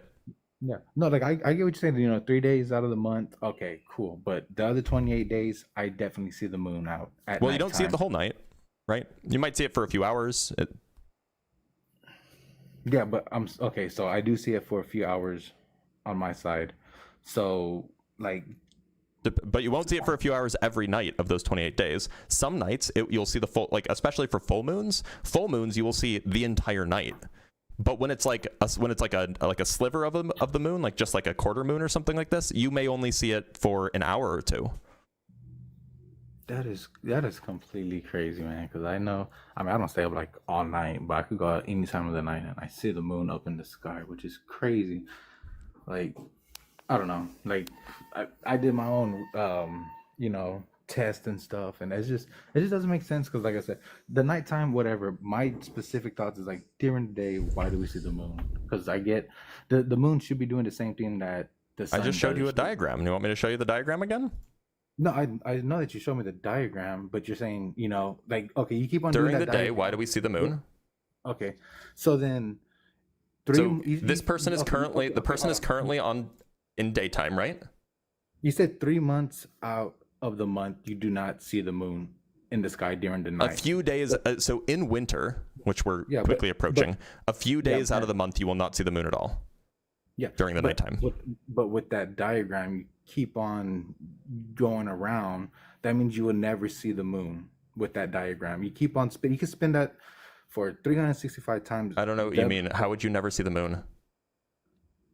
During nighttime, on the opposite Yeah, side. so when the moon is in this position, if you are on the other side of these arrows, which is where nighttime is, you might see a little bit of the moon just as night is ending over here, and you might see a little bit of the moon. The moon might disappear a little bit before sunset over here. But on days like these, you will just not see the moon during the night. But yeah, you're saying certain days, like 3 days out of the month. But it's like, but you keep on doing that, and it's consistently showing that you're never gonna see the moon over and over and over and over again. So that Yeah, just doesn't make you will sense. never see the moon for the entire night, every but night in a literally- row. It never happens. It but only we- happens on full moons. But we just agree that you don't see the moon 3 times out of the month. You literally Yeah. just said that. But you're saying During you'll winter, never yeah. see it. But you just said that it's only 3 times. But During you're- winter, but yeah. Yeah, but that diagram that you're doing right now, it just shows that you will never see it at night. All month. Yeah, long. but so this is. Oh, I can do this. So when the moon's over here, that's the part of the month where you're not going to see it at night. Right? When the moon's over here, that's the part of the month where you will see it for the entire night.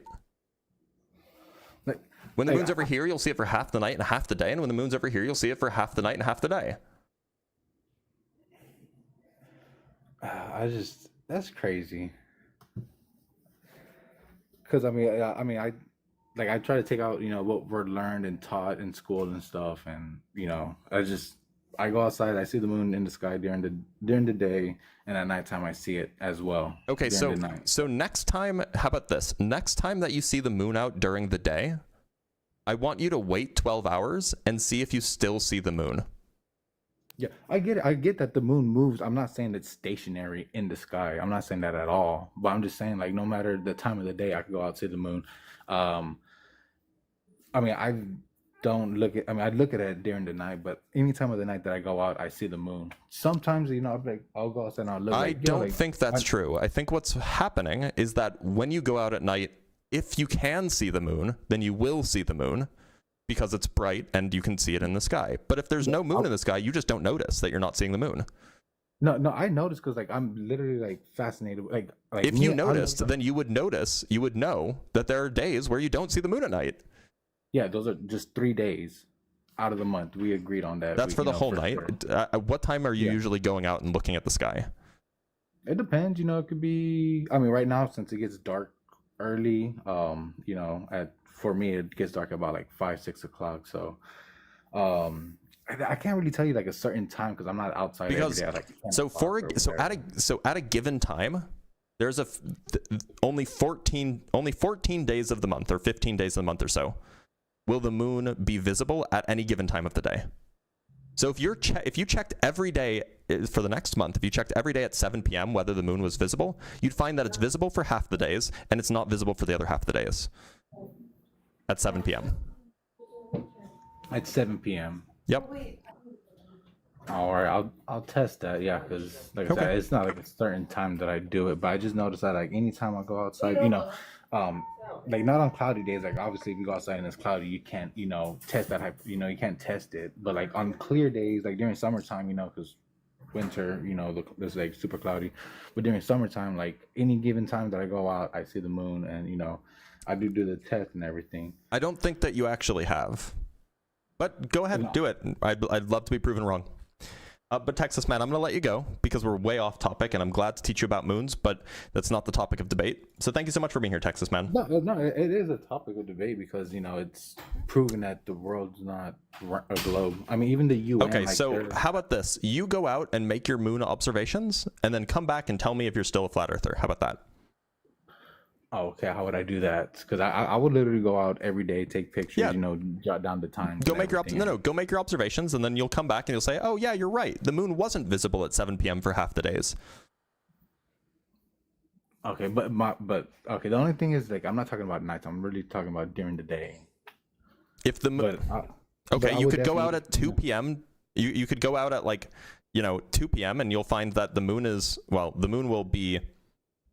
If you can see the moon at 2 p.m., then it'll be close to the horizon. And so you'll see the moon is visible at 2 p.m. for I don't know, it'll be a small crescent of a moon, but you'll see it for a good fraction, maybe 10 of the days of the month. 10 of the days of the month, but you said 14 days. That's when you can see it at night. Or that's when you can see it at 7 p.m. Look, the reason why is because for some of the days of the month around the new moon, you just can't see the moon at all because it's the new moon, right? And so the moon is technically above the horizon for 14 or 15 days a month. However, some of those days the moon's not visible because it's a new moon. Okay. But Texas Man, I've assigned you some homework. Make sure to do it, and we'll talk again in a few weeks, okay? Thanks for being here, Texas Man. I can't believe I just spent, 27 minutes teaching a guy how the moon works? Like, this is not... Well, look, I signed up for this, I guess. Alvin Maker, thank you for the $2, friend. Charles sends $2. Thank you so much. What kind of cheese is the moon made of? Oh, it's Swiss. That's why it has those holes in it. From Miko Makopo with the 5 British pounds. Thank you, Miko. According to a bloke at the pub, God is British. That's why we don't get earthquakes. It makes perfect sense that he would use British miles. Ah, okay, that makes sense. You're right. That does make perfect sense. Miko Makopo sends 5 British pounds again. Moonless Night by B.A. James, a World War II escape epic. A moonless night was critical for the maximum darkness necessary for such dangerous operations. Yeah, that's a good point. This is a thing that definitely was a thing in World War II. Bacon and Bush sends $10. Thank you so much for the donation, bud. I admit I'm a dropout, but I kind of understood the basic idea of nuclear physics before I learned the moon takes 29 days to orbit the Earth. Having to teach yourself science is bullshit. Yeah, that is true. That's why we need to have better education programs. Tucker Bearden sends $5. Thank you, Tucker. Contrails prove the round Earth. From a distance, they look like they're going straight up due to curve, then they fly over your head. Okay, so those aren't... oh, yeah, those are contrails, not chemtrails. Yeah, that's... Well, I would agree, but they probably wouldn't. Tony sent 600 joules. Thank you so much, Tony. I think that's like, well, I don't know. I think it's like $6 or something. Boogie the Cat sent $2. Badger, mushroom. Yeah. And Icy Spin sent $2. Reminder sent fluids to the foundry. Yes. Okay, let's bring up another guest. Let's talk to Mabam. Blitz. Hey, Mabam. Have we spoken before? No, we haven't, but I'm a big fan. Oh, are you a flat earther? No, I'm not a flat earther. I believe the Earth is round, and I believe that I'm a scientific believer. Well, good, but it does say opposition only. So while I appreciate that you're a big fan, I do have to kick you off. But thank you for being here, Mabam, and I appreciate you watching. All right, let's bring up Danny. A different Danny this time.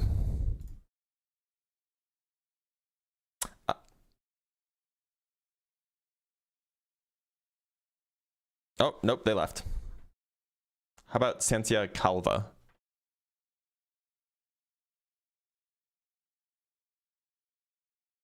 Oh my God, thank you. Cynthia. Can you hear me? I can. What shape do you think the Earth is? Look, I just want to take a moment to congratulate you. Can you answer the question, please? Yes. The question is, why do you think that a country for like US that have space agencies and have been landing on the moon? Cynthia, please answer the question. What shape do you think the Earth is? Rounded. I don't believe. I know Okay. it's rounded. Then please respect the live. It does say opposition only. All right, let's talk to Jesus Warrior. Jesus Warrior, how's it going? Great, great. How about you, man? I'm doing all right. What shape do you think the Earth is? Flat. Okay, and how long would you say that you've been a flat earther? Since I was 13 years old. That's awfully an awfully long time. And how old are you now? 37. Yeah, that's an awfully long time. 24 years of flat earther. Wow. So what convinced you that the Earth is flat? Well, I found it in the Bible, and I was reading it when I was a little kid. And you haven't changed your views since you were 13? Nope. Are there a lot of views that you've held since you were 13 that you haven't changed? Yes. But not this one. This one I never changed it. It was always, because when they brought the globe to me in the classroom, it wasn't adding up. What doesn't add up about it? Well, first of all, they say we spin, but I always see the sun coming from east, going to west. Yeah, that's what you would see if the Earth was spinning. But we're not spinning, we're non-rotating. How do you know? Bible. Does the Bible say that we're not rotating? There is over 200 scripture that talks about flat earth, stationary. Where does it? Okay, so maybe that's true. Maybe it's true. But couldn't the Bible just be wrong? It's true. Couldn't the Bible just be wrong? Nope. Oh, why not? Because the Bible is factual. Well, it seems like it gets if you're saying the Bible says the Earth is flat, then it seems like it's not factual. Oh, there's only scientists made up the Big Bang Theory, right? What does that have to do with the shape of the Earth? Yeah, if they made up the Big Bang Theory and now they tell you live on a ball, Do you think that that's sense? do you think that that's the order that happened in? Nope. Which do you think came first, the globe, Earth, or the Big Bang? None of them didn't came, bro. I think that you're misunderstanding. I'm asking, which do you think became the modern scientific view first? The modern scientific view. Okay. Yeah, which part came first? Do you think that scientists thought the Earth was a globe first, or do you think that scientists thought the Big Bang happened first? They thought the Big Bang happened first. Okay, so you're getting the order wrong. The Big Bang has only been a thing for like 60 years or so. Scientists have thought that the Earth was a globe since science has existed. No, that's a lie. Because if you're going back to the ancient texts and so, you understand it's flat. Yeah, so what if I showed you a what if I showed you a globe that exists from like the 1600s? Wouldn't that be interesting? Would it be interesting for me to show you a globe, like a photo of a globe from the 1600s? Look, I'm just asking you a question, because if you say that the Big Bang was proposed before the globe was, it just seems like that would require that there would be no globes that exist before, you know, that time period. But I can show you a photo of one. Listen, what you gotta do, my brother. What if I showed you a photo of one? Here. Bro, go back. Can you see that? The pyramid. What is that? It's a globe. It's a picture of a globe that I took. It's in a museum. Yeah. Listen, so tell me, where is the flat surface on the globe? Well, Which look, part is the wait, but you recognize that this is a globe, right? That's like a globe? Bro, tell me which part on the Wait, can you answer my question, please? What is your question? Do you recognize that this is a globe? That's a ball made up by something to hold it. It has countries painted on it, right? Yeah, I could do that with any ball. Right. So do we agree that this is a globe? That's what it's called. It's called a globe. Bro, I don't refer to that. Your globe and my globe is two different things. Wait, so what? The word globe refers to this kind of object. That's what the word is. Listen. So let's break it down. No. Jesus warrior, you listen. Do you know where that or how old that model globe is that I just showed you? Bro, how old do you think it is? How old do you think that model globe is? I don't care how old it is. Well, hold on. No. We're staying linear because you made the claim. I'm sorry. Listen. No. That's not how this is happening. We're staying linear. You made the claim that the Big Bang was around. You made the claim that the Big Bang was around before the globe Earth was. I'm showing you that that's not true. So this is a photograph that I took. I personally took it. It's in Austria. It is of a globe from 1693.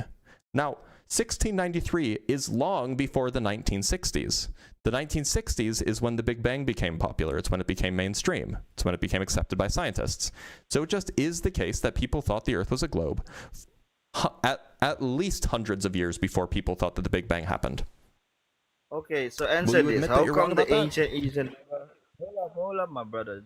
The ancient Egypt never said they live on a globe. They said they live on a flat. I don't care what the ancient Egypt said. They weren't scientists. Yeah, but you just copied someone lie. Gave you a ball to imagine you're spinning and you're not. I think that you're confused. I think that you're confused. Do you understand the point that I just made? Bro, I'm making you feel bad right now. Listen, why? Well, I mean, you're just making yourself look bad. You're not really making me feel bad. This is a. You're looking bad. Shout out to you're not... YouTube. Hi there. You see?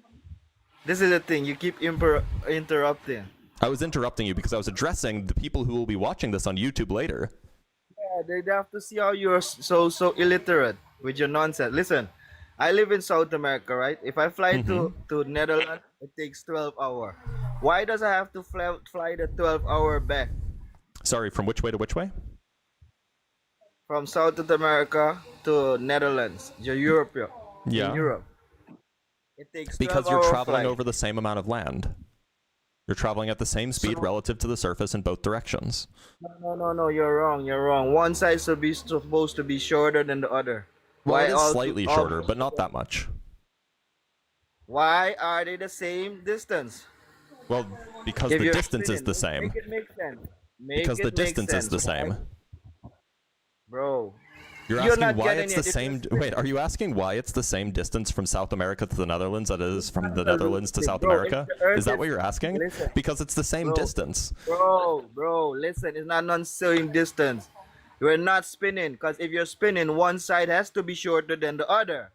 Why? That's why you use your brain. You're spinning with the Earth, so of course it's going to take roughly the same amount of time.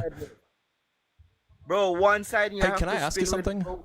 Why is it that it takes the same amount of time to fly from Santiago to Sydney as it does to fly from New York to Tokyo? You asking me that? Yeah. You should ask yourself why. No. This is a good question. You should answer this question. Why does it take the same amount of time? The Earth does not spin. That's why it's the same distance. You should ask yourself this question. Please answer it. Why does it take the same amount of time? Here, I have a diagram up for you that it might help. Oops, wrong diagram.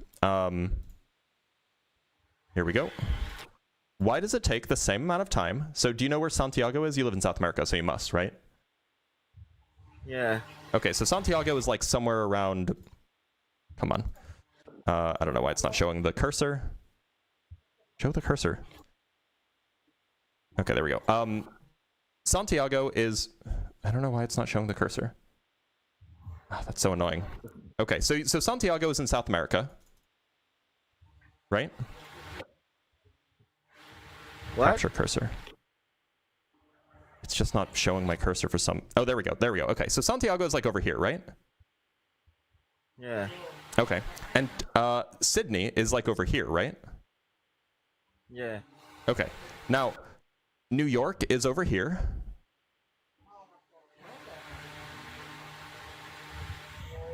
Why you don't use the Gleason map? This is the Gleason map.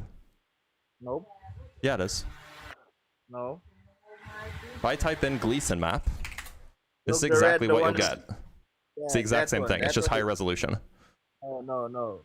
Okay, we can just You open up was- this one. We can do the exact same thing there. It'll just be low Okay, resolution. so where is Sydney? Is Sydney very far away Okay, from the other? so here we have Santiago over here, right? Yeah. And Sydney's over here. Yeah. Okay, and then New York is here, roughly. Yeah. And Tokyo is here, right? Yeah. So you're telling me that it takes the same amount of time to go from here to here, New York to Tokyo, as it does to go from Santiago to Sydney? That's very strange, isn't it? Why would it take the same amount of time if you're literally covering like 3 times the distance? Isn't that kind of weird? You know what's weird? Hey, can you You're answer the not question rather than deflecting? You're not answering my question, then why must I I've answer answered yours? your question, now answer mine. No, you didn't answer mine. I've absolutely asked did. you- Now answer the question, scumbag. No. Yeah, dumb shithead. Listen. Good response. Answer the question. You're failing to understand you don't live on a ball. Answer the question, my guy. Please. I can actually even show you that the times are the same. We can go look up QF20, I think it's QF28. Is this the one from, yeah, this is the one from Santiago to Sydney. Oh, let me show you what I'm looking at. Santiago to Sydney, QF28, direct flight.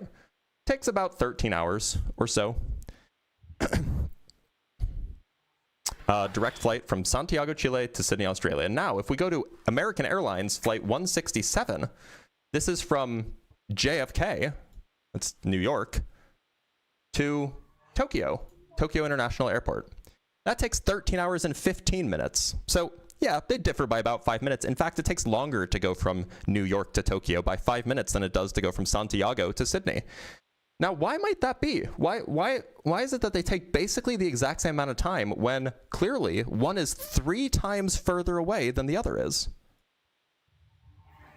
Then maybe the map is wrong. Oh, the flat Earth map is wrong? Oh, who would have thunk?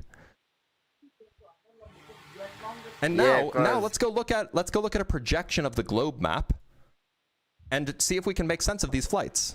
Why they're different. So this is Santiago, or why they're the same. This is Santiago to Sydney.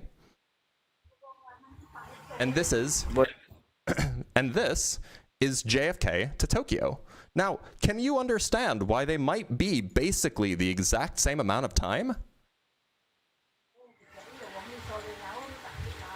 Maybe they're in the same distance because it's showing the same distance there. Yeah, they are the same distance. Now, how could it be that they're the same distance if they're in different parts of the north-south divide?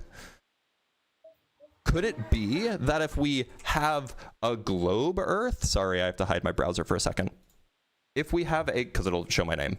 If we have a globe Earth, could it be that distance makes sense? In fact, let's just check. Let's type in Santiago. Let's go to Santiago. And then we're going to draw a straight line on a globe from Santiago all the way over to Sydney, Australia. Here, it says that the distance is 11,397 kilometers.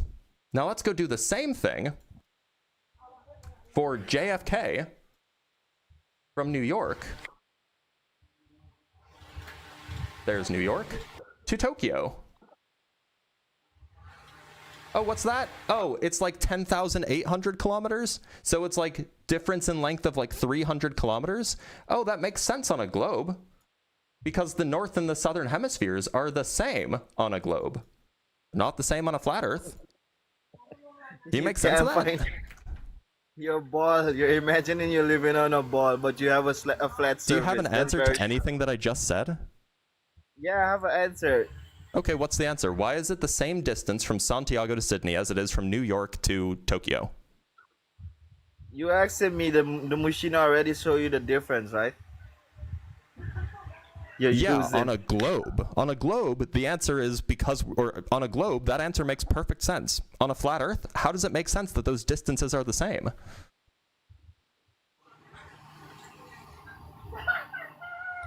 Bro, listen. So I'm listening. Can you answer the question? Because it sounds like you're dodging. Dodging what? The question. You're getting cooked. You just imagine you live on a ball. I'm getting cooked because I showed you how the flat Earth doesn't make sense? Okay. Cool, I guess. Bro, you like I'm to sure. talk. That's the thing. Are you atheist? Now answer the question, my guy. Oh, so you're atheist. I know this. Don't pivot. Don't pivot to something that you feel more comfortable talking about. I know the flat Earth is really hard to defend in light of evidence, but answer the question. What evidence do you have? I just showed it to you. I just showed you two flights that are identical in the north and south hemisphere, which don't make any sense on a flat Earth and make perfect sense on a globe Earth. That's the evidence. Yeah, cause listen. You got an explanation, or are you just gonna pivot? Pivot what? That's what I'm asking. Where's the explanation? Bro, you're a lunatic. So you live on a ball, right? Where's the flat You live on a surface ball your too. ball? You just refuse to admit it. I don't. Well, okay, that's true. You might live in La La Land. Yo, do you know what is a circle? Yeah, I'm very familiar with what a circle is. Do you know what a circle is? Do you know what it is? Yeah, I know what a circle is. Do you know what a circle is? So you're living on a circle, not a sphere, my brother. No, I'm living on a sphere, not a circle. You're living on a circle. Go look it up. It's a two-dimensional plane, brother. Oh, okay. So I'm sorry. How does the two-dimensional circle? How does that account for the flights that I just showed you? Normal. Normal. That's a great answer. The flights are the same distance on a circular flat Earth because normal. Brilliant explanation. Yeah, because you don't know how things set up. I don't know how things are set up. Oh well, it does seem awfully coincidental that it perfectly works on a globe and doesn't make any sense on the circle. But you're right. The circle is way more. What makes way more sense. Definitely. Brother, just hold up and shut up a little bit. Listen. Yeah, I'm waiting for the evidence. I'm waiting for the response to the evidence I provided you. Explain the or is spinning. Is that too complicated for you? Is the flight paths too complicated? All right, listen, my brother. You're spinning at 1,000 miles, right? Yeah, sure. Now, is that an explanation for why the flight paths don't make any sense on the flat Earth? So how come you have to Oh no, fly we're the pivoting. same? That seems like a dodge. Yo, you see how you're crying like a little baby? Oh, it seems like you're just running away from evidence that debunks your entire worldview. Can't debunk nothing. You're You getting just cooked, imagine my guy. You're getting folded. Like an omelet, Folded even. what? I would eat you for breakfast. Not literally, of course, because, you know, I don't eat people. You're eating trash for breakfast. I know you're eating trash for breakfast. Don't worry. Did you just call yourself trash? You. Wait, did you just You call call yourself it- trash on accident? I mean, I wouldn't call you trash because you're a reasonable person Bro, who you're obviously isn't garbage. delusional. But you know, You're garbage. I'm garbage. I wanna Got ask it. you something. Listen, let me ask you something. You're spinning at 1,000 miles per Yeah, hour, well, I'm right? not. I'm not on the equator. How fast am I spinning? If I tell you that I'm in Arizona, how fast am I spinning? Can you do that math?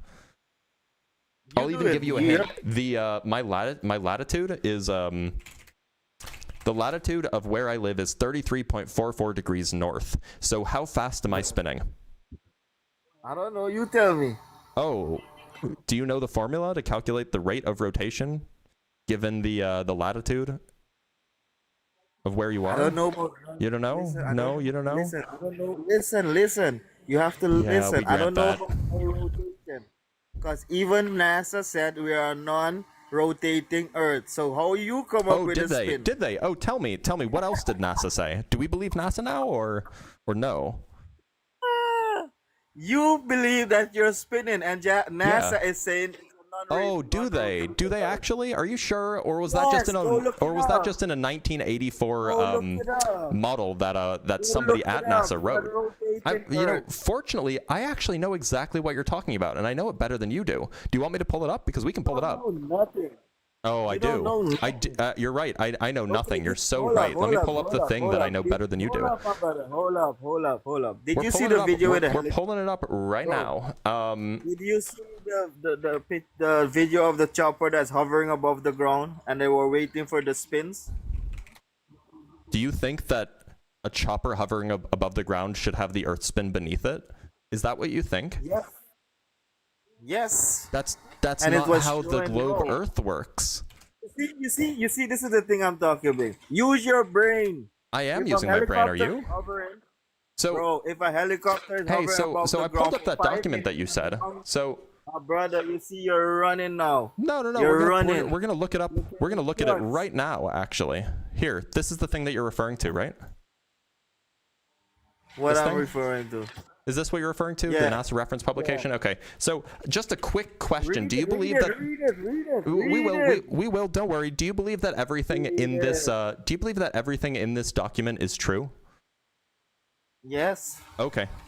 You sure? You're sure? You sure you want to commit to that? Bro, they have the equipment to check it and they said it Okay, so already. you're It's a sure you want to commit to that? non-rotating What sorry, what's that? Earth. What's that? Gravity? What's that? What is that? Oh, It's this not is that you gotta look I'm up sorry. the I'm sorry. This is non-rotating. in that document that you said you believe every word of. G naught is the acceleration due to gravity at sea level? Do we believe that? Go to the non-rotating Earth part. Oh, Let's I'm read I'm that sorry. part. So you don't want me to read the part that Bro, you you disagree sound with. so You running only like agree a with little part of this girl now, document? right? You're running like a little girl right So now, right? have you read this document before? Go to the non-rotating Earth, not gravity. I don't I'm want to sorry. hear Have about you read gravity. this document before? Go to the non-rotating Have you read this section, not document before? gravity. This is really Bro, you're embarrassing for getting you. cooked. This is embarrassing Have you for read you. this document You're not before? going to what I want you to read. Go Have you to read the this document non-rotating before? part. Have you read this document before? Wow. Oh, this is what you gotta do? Have you read the document before? You're pivoting. Have you This read is the the thing document you're before? Oh, that was a already mistake. told I shouldn't have assumed that you can read. Listen, I gave you what you wanted to hear and what you go look for. Yeah, so Gravity. have you read this document before? I asked you, and we can just play it back. By the way, we'll just play it back really quick. Bro, Just as a go quick to the point, we're gonna play it back. We're gonna run it back, right? I'm crying. Look how I'm making you. You sound like you're crying, actually. Like that sounds super plausible. So, Bro, you're the one crying right now. all right, You we just can't gotta mute him talk for a sec. to me. I don't know how things are set up. Oh well. Earth. So Just an NASA road. You know, fortunately, I actually know exactly better than you. Think. Yeah. And they were waiting for the spins. Do you think that a chopper hovering above Very the ground? sad. Oh, It's very sad. I told a man You're to go referring to, look right? up the non-rotating section. You're when not I'm allowed to talk yet. gravity. Is this You're not not allowed to talk yet? Yeah. The NASA reference publication. Okay. So, just a quick It's question: great. Do you believe that we will? Don't worry. Do you believe that everything in this? Do you believe that everything in this document is true? Yes. Okay. Oh, you heard it here first, folks. Everything in the himself. document is true. We agree that everything in this document is true, right? That is what you just said. And yet, what's that? What's that? There's gravity at sea level? So you believe in gravity then, right? You believe in gravity? Oh, there's You're audio muted, issues. bro. You're muted. Oh no. Oh, okay. So just to be clear, sorry, no, that was on TikTok. YouTube could hear me just fine. So just to be clear, you just heard you saying that you agree with everything in this document, right? Bro, I told you to go look up the non-rotating part, didn't I? I'm sorry. Did you hear us say? Did you hear yourself say that you agree with every single thing in this I document? was talking about the non-rotating Well, I Earth. said Why everything. you going to gravity? I'm sorry, I said everything. So do you not agree with everything in this document? So you get cooked, right? You know So you're you cooked, don't right? agree I'm with roasting everything in you this like document, is what you're telling me. Bro, you're putting up. I don't know about gravity. Gravity doesn't exist, you Oh, but I dumbass. thought you know what? I wasn't sure, but I thought Read it. referring to the Yeah. NASA reference publication. Okay, so just a quick question: Read Do you it, believe read that it, read it, read it, we read will? it. We will. Don't worry. Do you believe that everything in this? Do you believe that everything in this document is This true? guy is getting cooked so bad. Yes. Okay. You sure? You're Sure. sure? You So sure you wanna we do know that you believe that everything in the document is true, and then. Just to be clear, you just said just 2 seconds ago that you don't believe in gravity. So which one is it? Or are you affirming a contradiction? Do you believe in gravity? My brother, And do you not believe in why gravity? don't Because you want gravity to is in go this to the document. non-rotating? My brother, why don't you want to go to the non-rotating? It seems like you're pivoting away Earth from the section? direct contradiction that you just affirmed. So you're running like a little girl. This is like an All enormous the time pivot. I've This been is saying, super embarrassing for you, isn't it? bro, this is boring. Do you think that you look This good is right now? boring Do you of think you. that affirming a Go contradiction to that the you both believe in gravity and that you non-rotating don't Earth believe in and gravity read it. makes you look good here? Bro, go Because to the I can assure you it really non-rotating doesn't. Earth and read it. You're scared to go there because you know you're getting So cooked, I right? will read that so long as you Yes, agree. yes, you're So getting look, cooked. I'll make you a deal, Jesus Warrior. Bro, How I about don't that? want to hear How about you that, Jesus agree. Warrior? Go to the I'm gonna make you a non-rotating deal. section. I will agree that this Bro, paper you're says getting gravity is cooked. real. You're Or getting if you cooked. agree that this paper says gravity is real, I will agree that this paper says that Bro, the Earth this is guy's a non-rotating. Can we lunatic. agree on that? He's going to gravity. Can we agree on Why that? are you going to gravity? Go to the Right. So non-rotating. look, I'm making you a deal. I'm being very normal. No, So don't make if me you a agree demon that cry this on gravity. document says gravity Go is to real, the node, bro, go to the non-rotation. to be clear, I'm section. making you a deal. Look, we can be normal. We can be This adults is the here. thing I'm telling you about. We're gonna You be see? adults here, Jesus They're Warrior. crying. They're If you crying. can This is agree terrible. that gravity is Go in this to the document, then I can non-rotating agree that section. non-rotating is Let's read also it. in this document. No, you see? Now you're Oh, pivoting. wait, so you can't even accept a compromise? Bro, you're a lunatic. I'm I a said lunatic. you to look. Yes. Oh, so 'Cause I told are you you just about the upset that I showed you a non-rotating part of the document that you referenced that you just don't like and that you didn't know about? Look how he's crying. Ah, this man is If this looks like me despicable. crying, then bro, you must be like You're more going than down on that crying, bottle right? because you're crying like now a you're baby. running from the fact, bro. The fact I gave you, you run from that. I You go pulled to up the grab it. document that you asked for. No, that's not the document. I thought. Oh, I no, said this is the about document. It's the same document, right? non-rotating Earth. This is the same Go to the document. non. You just don't like it Go because I to the went to a non- part of the document that you Yeah, disagree you're with. running. You're running. Look, you ran past the non-rotating Earth. So This is despicable. Wow. People I are just don't so- understand. so This is the document you wanted me to pull up, right? Go up. Read up. Wait a Right minute. So below look, the- Jesus Warrior. I will absolutely do up that. and Jesus read Warrior. the section, my brother. Jesus Warrior. I will absolutely do that. I just want you to admit that this Bro, you're document not- says you're not gravity is doing real. nothing. You're just Can we agree on Bro. that? Can we Bro, agree, Jesus listen, Warrior? Go up Can we to the non-rotating Jesus Warrior. Earth. I want My to microphone see is that. louder I than don't want yours. to see gravity. My microphone is louder than yours, my guy. Can we agree that this document says gravity Bro, is you can't real? agree to nothing. You Okay, go if we fill can't up- agree if we can't agree to nothing, then I'm afraid that we can't do it. I'm afraid that we can't do the compromise. Yeah, 'cause you're scared. You're scared to get the No, thing it's shown, just right? it's just you're incapable of coming to a compromise and admiring admitting what's present in the document. Jesus Warrior, do you have any last words before I send you off to the wherever you must go? Non-rotating Earth. Okay, goodbye. Hi YouTube. That's definitely getting clipped. 100%. That's free content.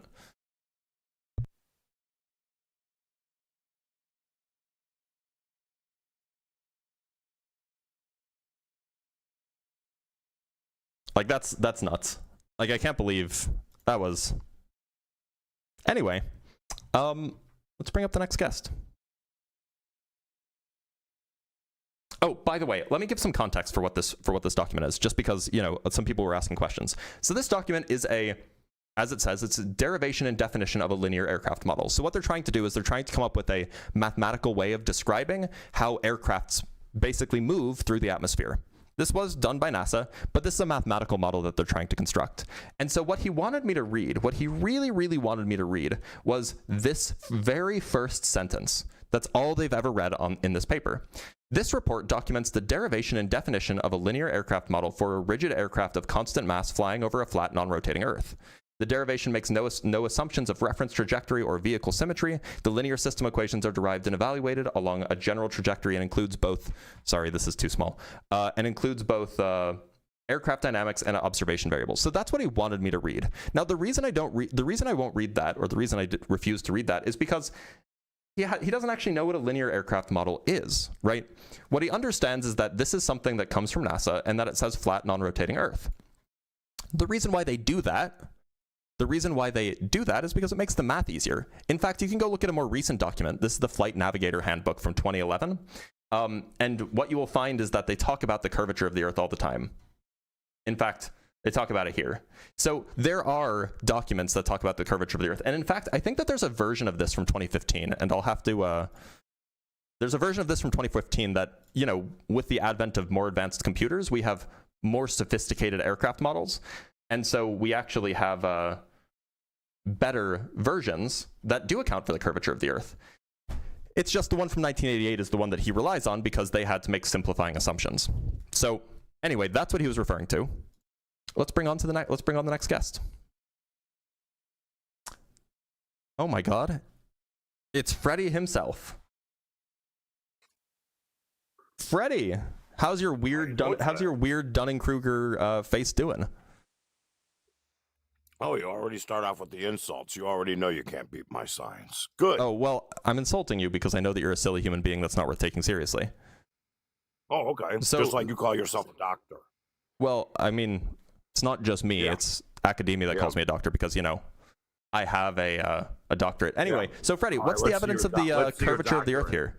Oh, it's my turn to ask you a question since you want to insult me. Yeah, sure. Go ahead. Tell me I'm so stupid. Yep. Yeah. So tell me if eye level is parallel with surface level. No. No, it's not. Why is it in your maths? Why is it in my maths? Are you British now? It's in your maths, stupid. What are you British? For planar serving. Wait, is this British? Are you British? Plane surveying. Tell me. Are you British? Tell me about plane surveying. Wait, hold on, Freddie. Are you British? Am I British? Yeah. Why do I sound British? Well, you said maths. Yeah, it's in your maths. So you're British. Wait, I'm sorry, you only use one math. Is that addition? Yep, that's right. I only use addition. I figured that's all you knew. Yep. I figured that's all. Yeah. You had. So the thing is that you can draw a horizontal tangent. Be a different set. Would algebra you can be draw a horizontal. Oh, you're crashing out because you used the word maths instead of math, and you didn't realize that would actually contradict. My mic's way louder than yours, Bugaboo. Math, aren't they? Way louder that than would yours. Be a bunch of maths, right? So, in America, we say math as the abbreviation for mathematics. What you got for me, horse? In the UK, we say maths with eye level for mathematics. In your formula. You done? I'm wondering if you are. You're talking over me. I already answered your question. How'd you answer my question? Oh, you didn't hear it because you were talking, I guess. That's fine. No, you said that sea level wasn't parallel with eye level, which you are incorrect. Not. Well, you're incorrect. So you can draw a tangent plane at any given point on the surface of the Earth. What's a tangent plane? It's a linear approximation. It's a linear approximation of the curvature of a shape. Hold on a second. Would that be I need to clarify this. Mm-hmm. Would that be a line that touches on? No, it's a plane, not a line.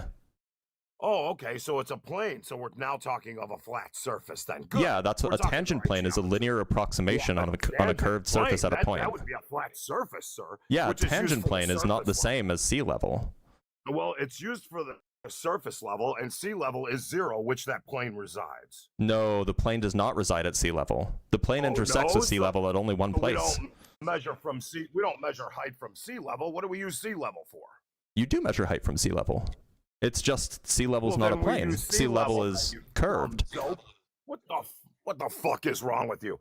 If we you seem like you're struggling to understand. Are you struggling to understand, Freddie? I'm not struggling anything. Do you know what a tangent plane is? Double crossing your words. Do you know what a tangent plane is, Freddie? Yeah, tangent plane doesn't curve, does it? No, it doesn't. Do you know what a tangent plane is, Freddie? Exactly. So why do you know what a tangent plane is, Freddie? When you claim I'm incorrect. Well, I don't think that you know what a tangent plane is. Do you know what a tangent plane is, Freddie? Oh, I just agreed that it wasn't curved, and you agreed Yeah. with me. That's not the. Apparently, I So do it's know. not like anything that's not curved is a tangent plane. Do you know what a can tangent curve plane a is, Freddie? Can't I?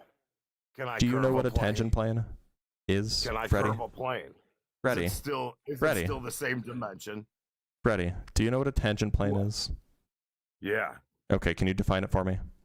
It's defined as the surface level, which we lay a No, it's not measurement. defined as the surface level. That's not what a tangent Sure plane it is. What are we laying? Do you want me to go pull up What are the we definition of a tangent plane for you? Would that help I you? don't need the definition because nobody Well, it will sounds like you understand. don't know what the word means. Well, I or the phrase, I understand that it's guess. a flat plane that you agreed with me on. It's a flat plane that intersects a curved that we surface use at for one point. surface level in plane geometry. Yeah, it intersects a curved surface at one point.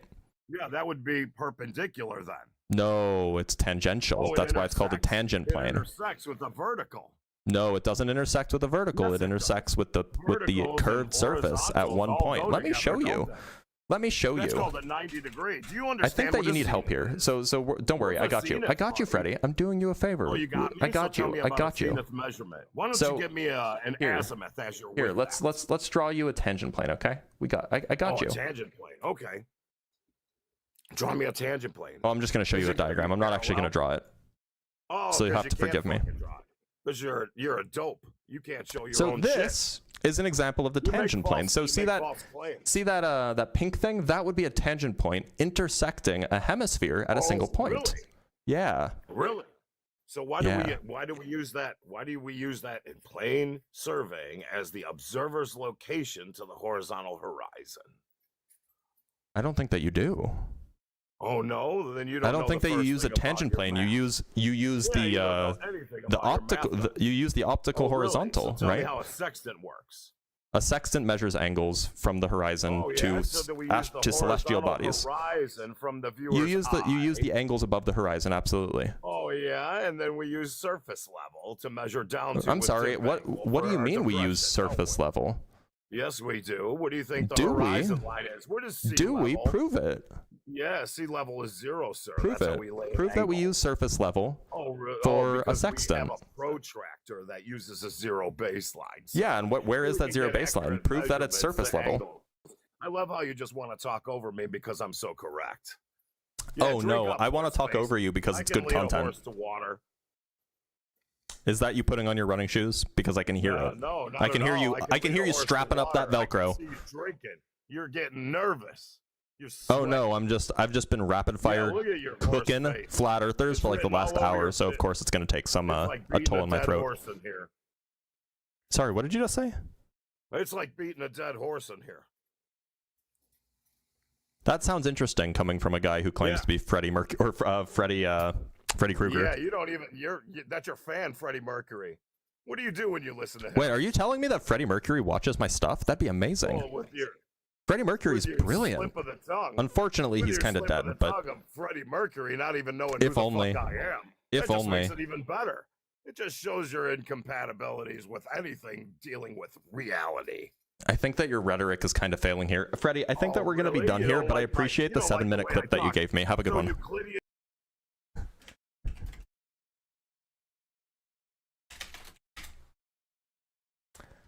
All right, let's talk to our next guest. Maybe we can actually talk to somebody who's reasonable and decent. One would hope anyway, right? JW, how's it going? Hey, what's happening, brother? Not a whole lot. I still don't know why your audio sounds like it's duplicated. This is definitely on my end. I don't think it's on your end. I just don't understand why it's happening. But you're, I think that you're all good. It's not your fault. I think it's my fault. So, yeah. Why don't you tell me what shape you think the Earth is? I'm in opposition to a claim you made earlier, not to the whole idea of a flat Earth. And what claim would that be? You said that the Bible says that there is portals that the sun goes through. Yeah. That's not in the Bible, brother. I guess it depends on which Bible you use. You're right. You're right. It's in the Apocrypha, which is not known canon as of Okay, the 66. I guess it depends on which which biblical tradition you adhere to. A lot of people consider Enoch to be scripture. If you don't, that's fine. Yeah, I just wanted to clarify that.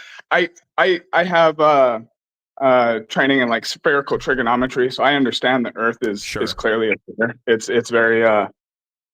It's very apparent to me. You can't travel across the and do triangulation. I just want you to realize the claim that it's in the Bible is an incorrect claim.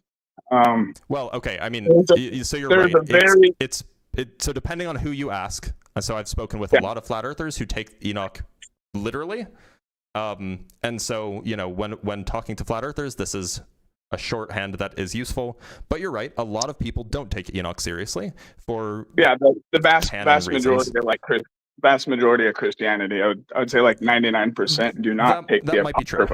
Yeah. But JW, if that's all you want to talk about, I appreciate it. And thanks for being here, JW. Hey, yeah, and if you ever want to have a conversation about Scripture or Bible, I'm super literate in that subject. Cool. I would love to. I do a topic like once a week. I see that, and I missed you last time, man. Yeah, I missed you last time. I would love to have it. I hope you have a good day, man. Likewise. Take care. Yeah. So what is the case is that so just to set the record straight. So the Book of Enoch is where you can see the explicit mention of the portals that the sun goes in and out of.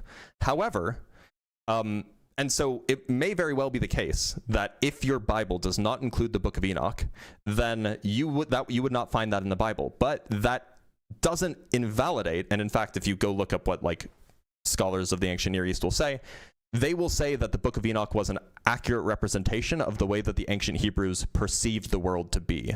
Now, the fact that we ended up taking the Book of Enoch out of the biblical canon because, you know, we didn't like it, that says nothing about what the ancient Hebrews believed, right? So that's the relevant part, right? All right, let's talk to Venley. The relevant part is that that's what the ancient Hebrews believed. Venley, how's it going? Hello. I'm a flathead myself. A flat earther myself. I believe the world is flat. Venley, just as a quick reminder, if you are trolling me, the longer you troll me, the more likely I am to ban you from my channel. I'm sorry. Okay, good. Good. Earth is not a planet. Can you hear me? Yes, I can hear you. Okay, what shape do you think the Earth is? It's definitely flat. Okay, and give me just one moment, okay? I just want to write something down. So you say, I'm going to call you Earth. Is that okay? Okay. So if you think that the Earth is definitely flat, why so? I came here to give my experiment what I've done to prove the Earth is flat. Yeah, great. I'd love to hear it. But before that, I want to ask some question about astronomy. Do you know astronomy? Pretty well, yeah. Okay. So, how you will explain to a kid about retrograde motion? Sorry. How we can practically a kid? What's the word? What kind of motion? If you want to teach a person about retrograde motion of the planet. Retrograde? So, yes. Okay. Yeah, sure. Retrograde, yeah. How that man will watch retrograde motion in the sky using his telescope. How would they watch it? Well, it goes the other direction from the way the planets usually do. That's why it's called retrograde. This is how we will teach. Well, no, you asked how would you watch it in the sky, and so I told you what it would look like in the sky if you're observing retrograde motion. Now, if you want an explanation as to why retrograde motion happens, I can just show you a diagram. No, I'm not asking about why. I'm not asking about why. I am asking you how to watch retrograde motion in the sky. How to watch it? Yes. You could, if you're good at measuring the location of Venus or Mercury, you can just plot it. Like you just look at the sky. You just look at the sky and you look at where Mercury is. You look at where Venus is, if you can see Mercury, and then you'll see it going in the opposite direction that planets usually do. What usually do? Yeah, usually planets go in one direction on the sky from day to day, and then when you see planets in retrograde, they go in the other direction. So what directions planets moves actually? What direction does the Earth move? The Earth moves around the sun, and like if you give me an axis of rotation, I can tell you the orientation. Planet Mars. Take one planet, suppose Mars, and I have one telescope tonight. I want to see the retrograde motion. Can I watch it in one night? No, so retrograde motion is not something that's always visible. It depends on the time of year, and it depends on where the other planets are. I want to see during its retrograde motion. You want to see what? During it is on retrograde. You want to see when it? I don't understand what you're asking me. Suppose we knew that it is now in retrograde motion from astronomy. We come to know that the Mars is on retrograde. Suppose this November 20th. Okay. I'm sorry. I don't. And this is absolutely just a language barrier issue, but I did not understand what he was saying. And like, look, he speaks more languages than I do, so kudos to him. I just didn't know what he was saying. It was just hard. And I feel bad about that, but there's not much I can do. All right, let's bring up Jeremiah. Hey. Jeremiah, how's it going? Pretty good. I just had two questions because I don't. I know that the Earth is a sphere, but I don't know the answer to like. Well, one, why do planets go into retrograde? Let me show you a diagram. Okay, bet. Because there's like the diagram makes it super obvious when it happens. Like when you see it. Okay. And in fact, I can show you even better than a diagram. I can show you an animation. Okay, sick. Yeah, one sec. This is from Wikipedia, so you know. That's fine. Okay, so in this diagram we have Earth. Sorry, so we have Earth, and then we're looking at Mercury, right? And so what we're looking at is where Mercury appears in the sky and how it appears to move. So pay attention to the path of Mercury in Earth's sky on the left-hand side here. Okay. So we have Mercury. First, it seems like it's going one direction. Right. And then, as Mercury's orbit catches up and moves past Earth, it appears to go in the other direction. Okay, that makes sense. And it's only a brief period of time where it doesn't happen very often. And the reason this happens is because Mercury's orbit is faster than Earth's. So sometimes it'll pass Earth's orbit, and you'll end up with retrograde. And Venus will do the same thing. And this happens like a few times a year? Yeah, because Mercury's orbit is like a third the length of Earth's orbit. So it'll like catch up and overcome the Earth's orbit a few times a year. Okay. And then I had another question about, so I know that the Earth is like rotating around the sun. But how do we know that? Like, how do we know that that happens? How do we know that the Earth is, I mean, in some sense, it's kind of just a perspective thing, right? Like, so on the one hand, you could imagine that like everything is rotating around the Earth, but it's just a cleaner picture if you think that because it's like a choice, right? It's a relative reference frame choice. Like when you're on a train, you could say that everybody else is moving and you're stationary. Right. It's just not like the most simple explanation for why you see the things that you see. It would be very weird if like this train was stationary and then everything else was moving. Similarly, you could say that the Earth is stationary and everything is moving around it, but then these paths are very confusing. On the other hand, if you just think that the sun is at the center and everything goes around the sun, then all of these weird paths that we see in the sky make perfect sense. So I mean, and neither one is wrong per se. It's just a different choice of reference frame, and one of the reference frames is a lot cleaner than the other. Right. It would be easier to explain one reference frame than the other. Yeah. Okay.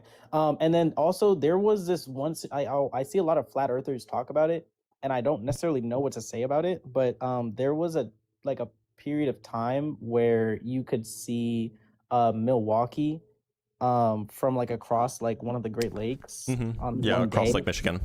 Yeah, and they said that this would not be physically possible if you can only see 3 miles past the horizon line, and that like refraction or temperature inversion wouldn't be able to cause that. But like, what do you like? How would you address that? So, what they're talking about is something called the lights of Milwaukee. This is something that's pretty well documented. I can show you it.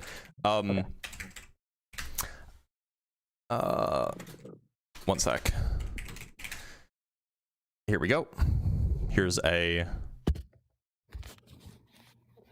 news article about it. It happens occasionally. This is from, you can see it from Muskegon. Yeah, Muskegon, that's where it was. Right, and so what you're seeing is you can see the skyline of Milwaukee as a result of a type of illusion called a fata morgana, right? Now, they say that, so people will say, flat earthers will say that you can't see further than 3 miles. That's not true. That's how far away the horizon is. But if something is tall enough, it can stick out from behind the horizon, right?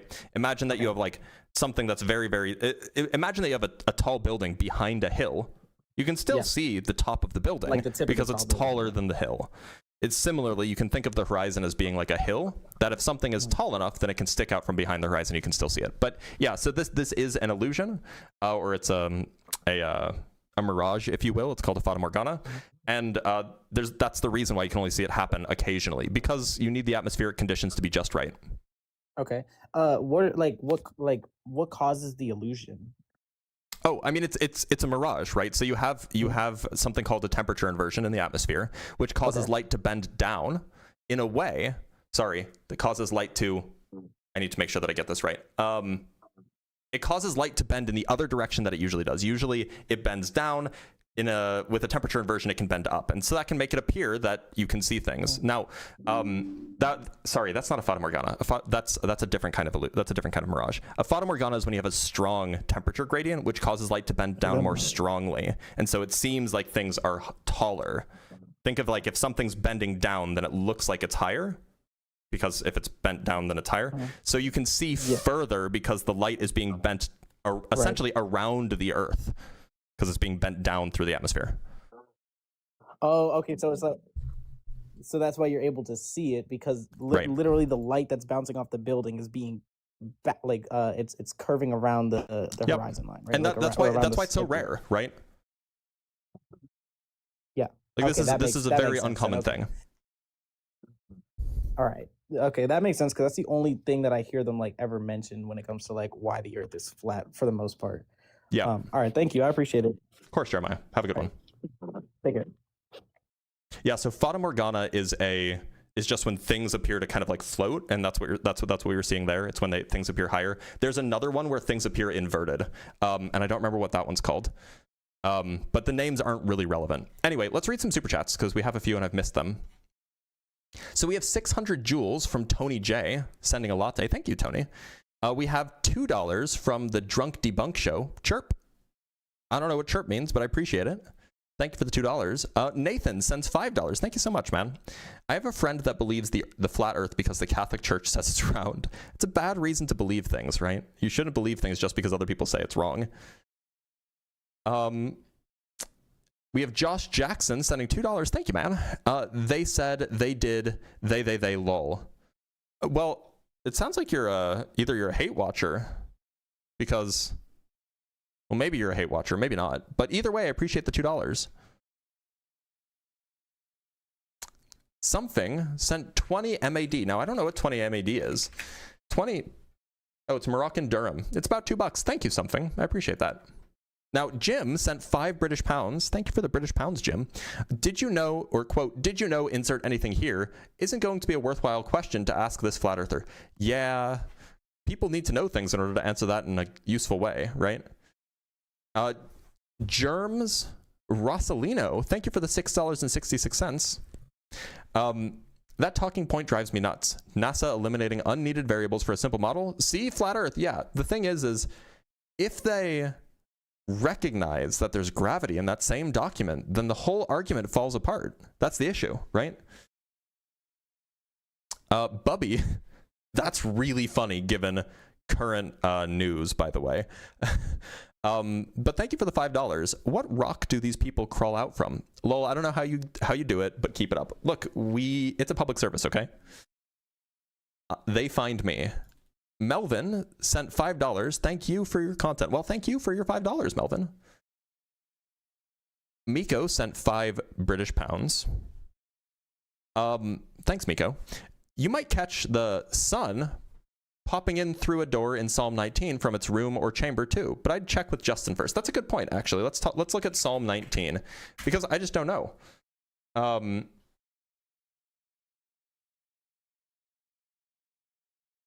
Yeah, okay, I could see that reading, but it's a little bit finicky, and then we have to have a Bible debate. Let me show everybody what I'm talking about. So here's Psalm 19. In the heavens, God has pitched a tent for the sun. It's like a bridegroom coming out of his chamber, like a champion rejoicing to run his course. It rises at one end of the heavens and makes its circuit to the other. Nothing is deprived of its warmth. So, like, this is tricky because, like, circuit could be interpreted in several ways. Circuit could mean like a circle, or it could just mean like it goes out and then over. So, yeah, that's a little bit tricky. It's hard to interpret these kinds of things. And we have one more super chat before we move on to our last guest, or maybe second to last guest. Gitstan with the $5. Thank you so much. Is there a possibility of you talking with Dan Linford? He has a background in physics and specializes in philosophy and marries the two in his field. I'd love to talk to Dan Linford.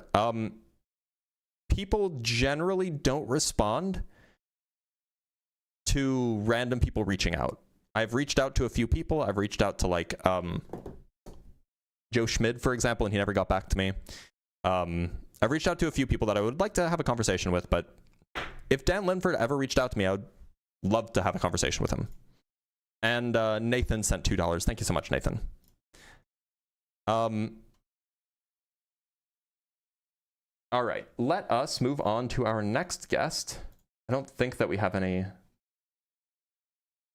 guests. Okay, let's talk to...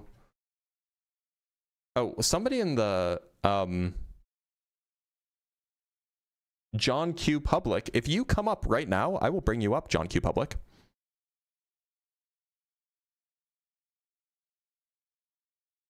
John.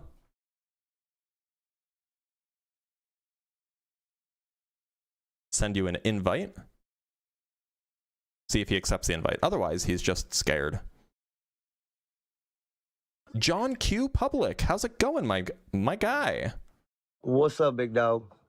Howdy, howdy. So, what shape do you think the Earth is, John? Well, my argument is all repeatable demonstrations of a pressure gradient require a rigid container. Oh, okay. Do they? All repeatable demonstrations require so when you a rigid say container. when you say a rigid container, does it have to be sealed on all sides? For a pressure gradient, you have to have a rigid container. And what, like, does the rigid container have to have barriers on all sides, or what's the deal?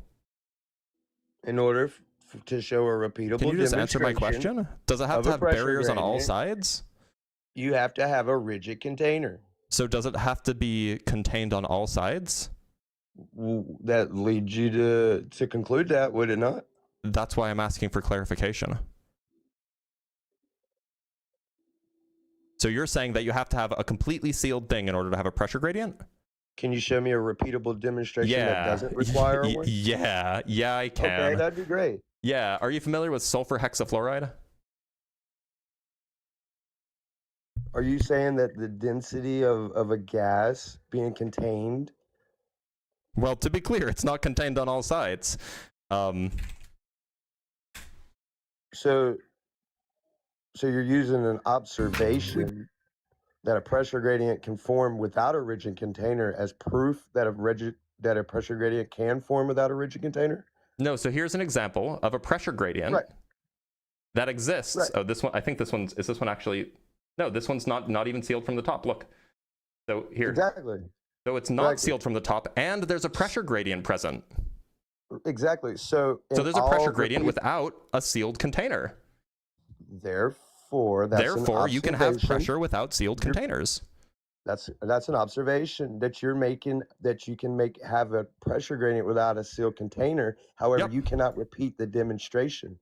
You can only present an observation. What do you mean you can't repeat it? Just get some sulfur hexafluoride, put it into a plexiglass box, and do it again. That's an observation, correct? 100%.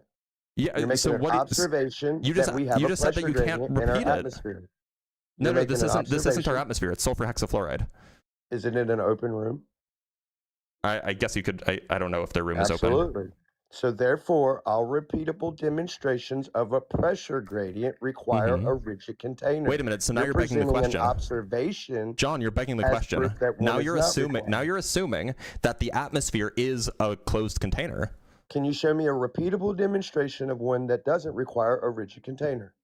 The answer So is I no. just showed you one just now. That's an observation, a claim that we don't require Yeah, it's a rigid demonstration. container that you're presenting. This is a as demonstration of proof. it, right? This is an No, example.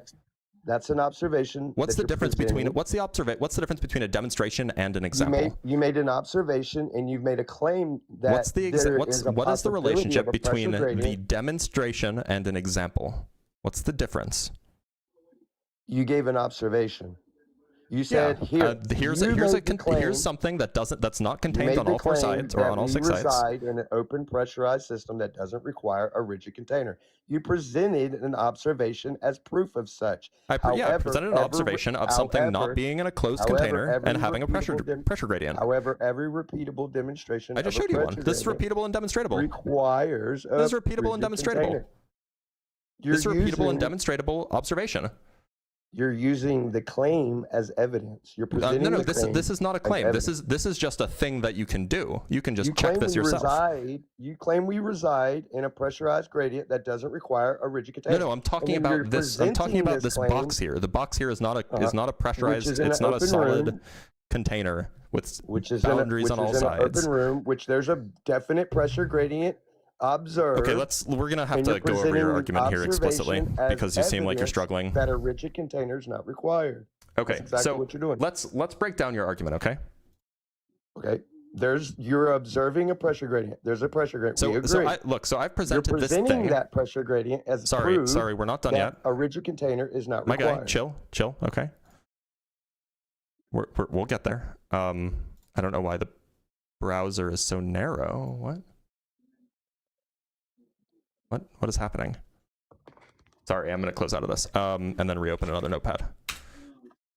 Is this your counter argument? We're gonna go over it. Don't worry.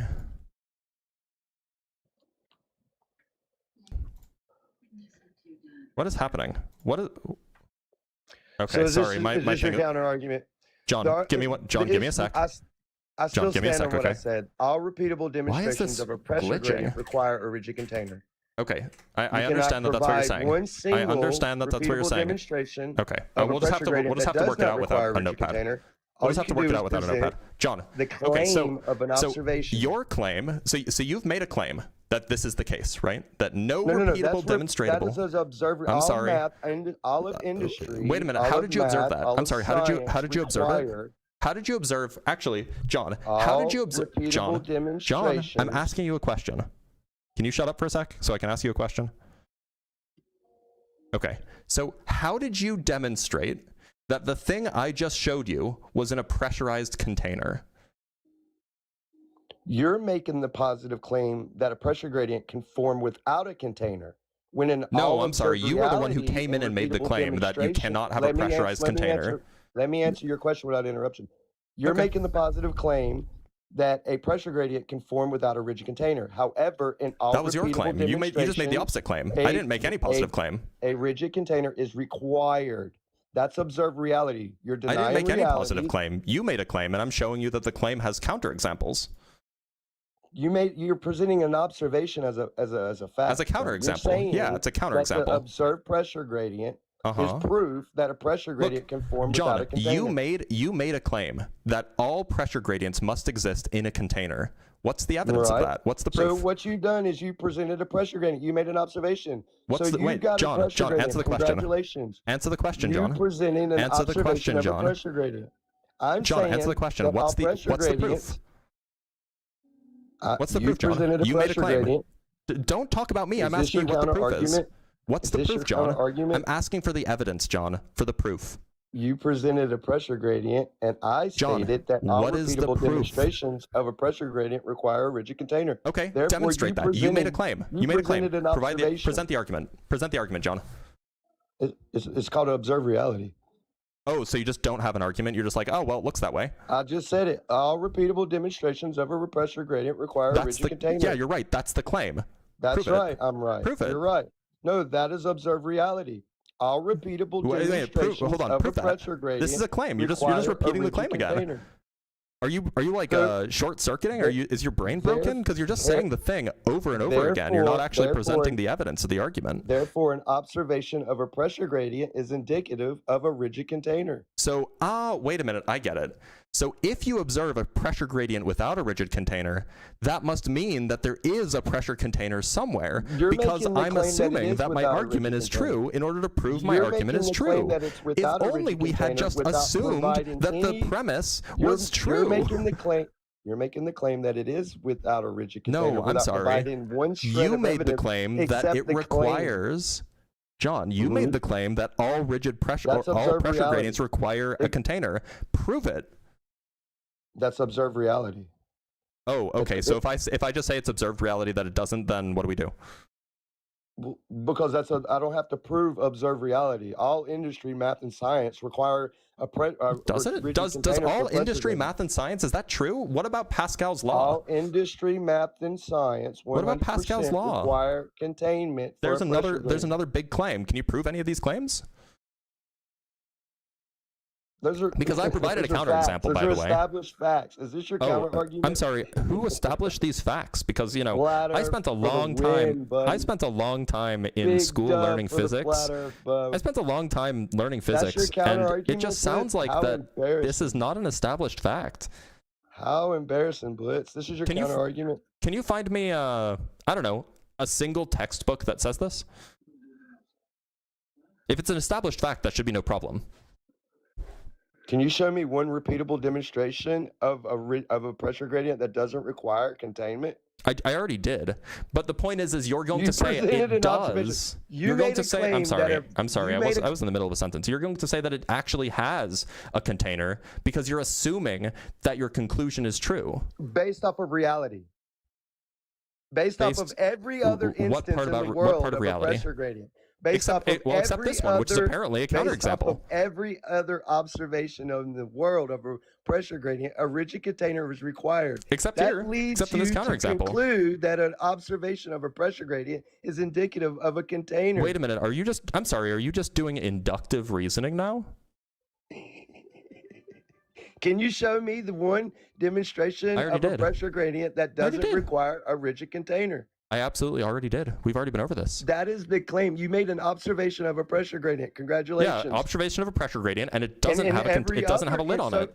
So Blitz, let me just there's pressure in there. Admit this, Blitz. Just admit that in every other instance of a pressure gradient, a rigid container is required, except for this one. No, it's not. Well, it's not true either. Show me one other instance then. I can just show you another example of somebody playing with sulfur hexafluoride. I can show you 100 examples of this. In fact, I could also show you any sort of what's it called? It's a toroidal. Let's see. It's not toroidal.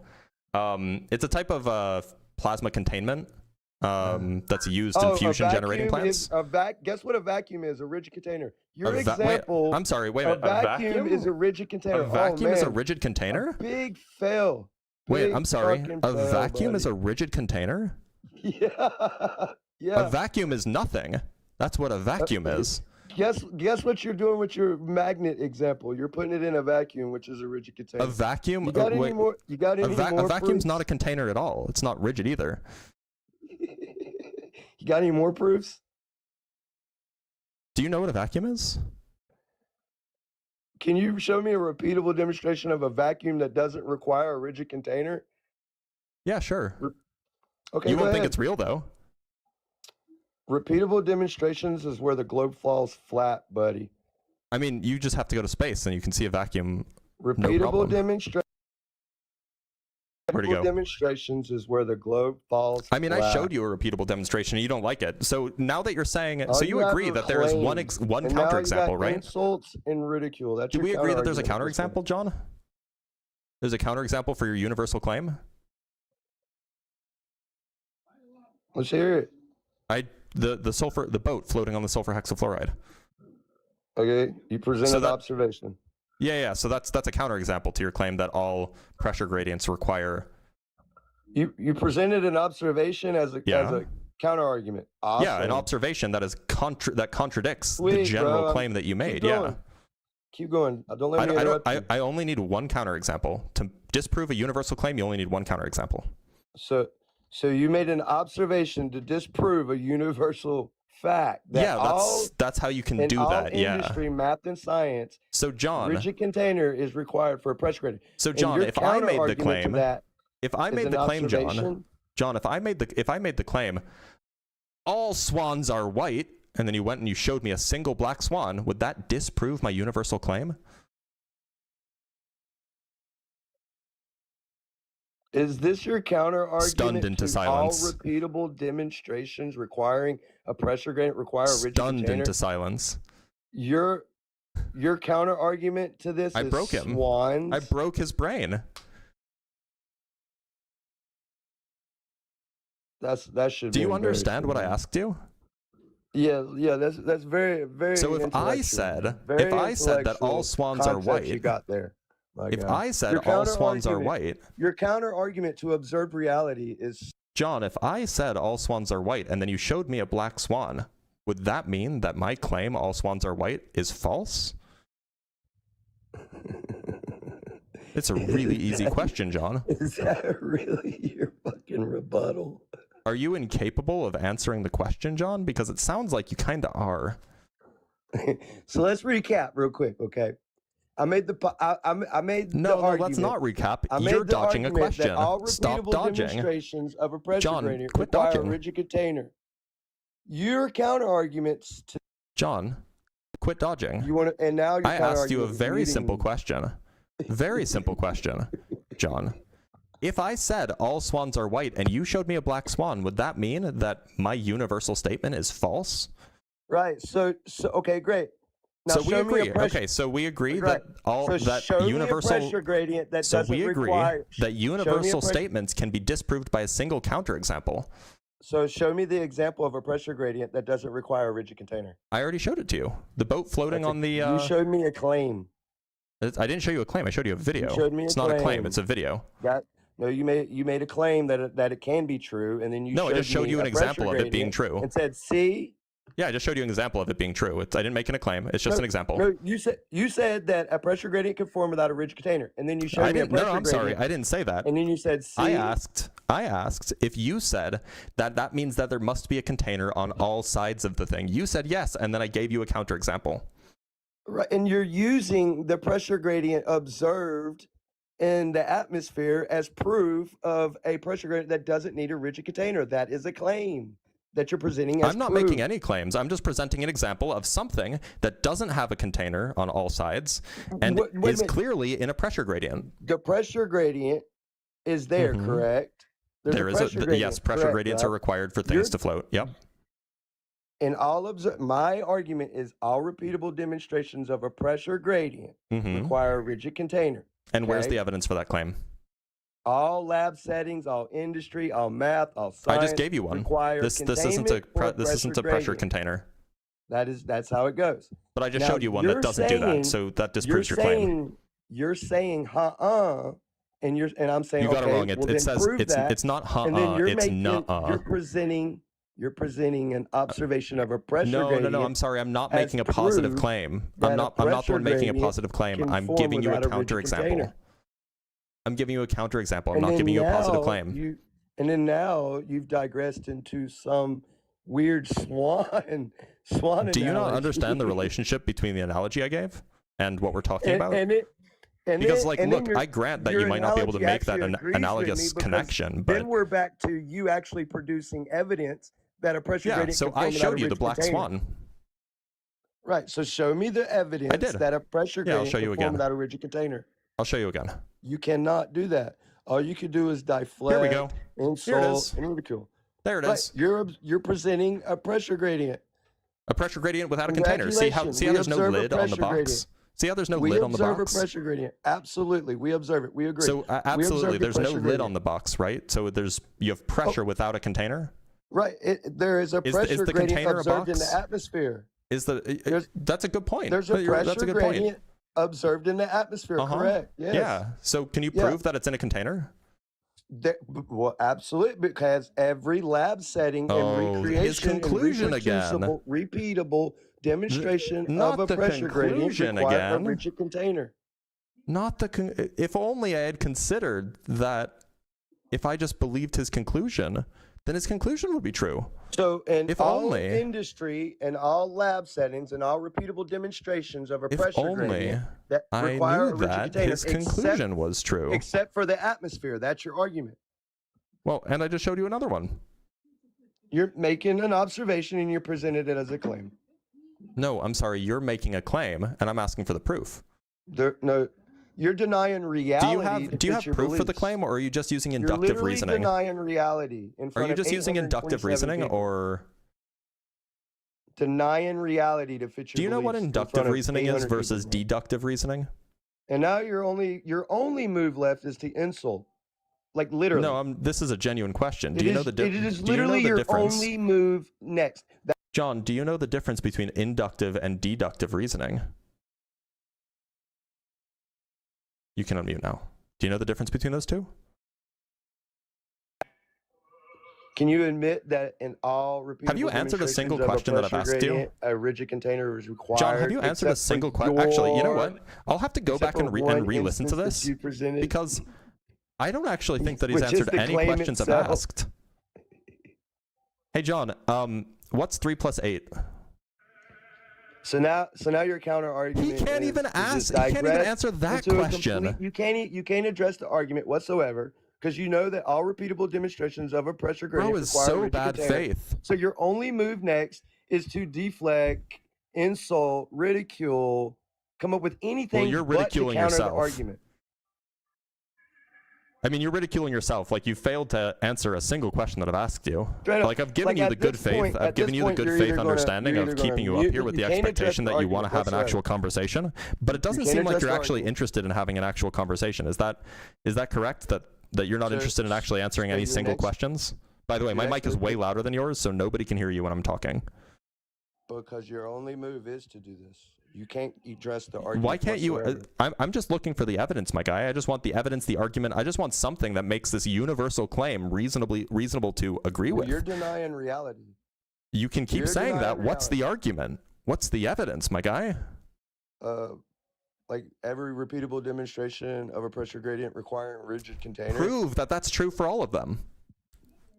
For every single one except the one you're claiming that doesn't. Yeah, so you need to prove that it is. That's the point. Yeah. I gave you a demonstratable, repeatable experiment that doesn't seem like it's contained in anything. And so if you're making the claim that every repeatable, demonstratable experiment actually is, for 100%, pressure gradients, every is single in a one. container, then that means that you Except need for to the one you're prove claiming. that the one that I showed you actually does agree with what you say. But you can't, because you're just assuming 100%. your conclusion. 100%. Every single one of them require a rigid container. Yeah, okay, so where's the proof that every single one of them does? Including the one I showed you. You're claiming, right? Where's the proof? It's called observe reality, buddy. So your Show me proof is one just that don't. look. Show me one that don't. It's that simple. I just did. That simple. Show me one that don't. I just did. You need to now show that the one that I showed you actually Exactly. requires a So container. every repeatable demonstration. So, except for the one that John, you're claiming that without doesn't. assuming, without assuming what you're claiming to be true is true, from first principles, can you prove that the thing I showed you requires a container? Can you? I'm laughing, man. Well, can you repeat that? Yeah, sure. I'll repeat it slow because I know that you need it. So, without assuming the conclusion, can you show that the example I gave you actually does involve a container? Yeah, because every other repeatable demonstration of a pressure gradient requires a container. I'm sorry. Did you hear me when I said, Yeah. without assuming the conclusion? So I have to have faith, basically, that basically I have to faith in this one instance. I have faith that a rigid container is not required, basically, is what you're saying. No, you have So to in have faith that every that other it re- always every other applies. repeatable demonstration of a pressure gradient, a rigid container is required, except for this one instance that I have to have faith in, right? Look, you're the one making a claim. You need to prove it. I have to have faith, right? You're That's what making you're the saying claim. to me, right? I'm asking you for the proof. It's easy. Just where's the proof?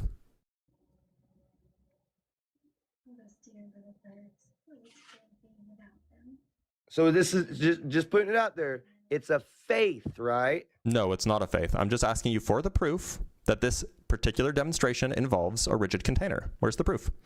Every other repeatable demonstration of a pressure gradient requires a rigid container. So, John, you're that's saying that great. this one doesn't require a rigid container. John, that's great. You're having faith in that, right? No, there's no faith involved. You make the claim that this is a universal, that this applies to every pressure gradient that exists, right? Mm-hmm. That's a universal claim that you're making.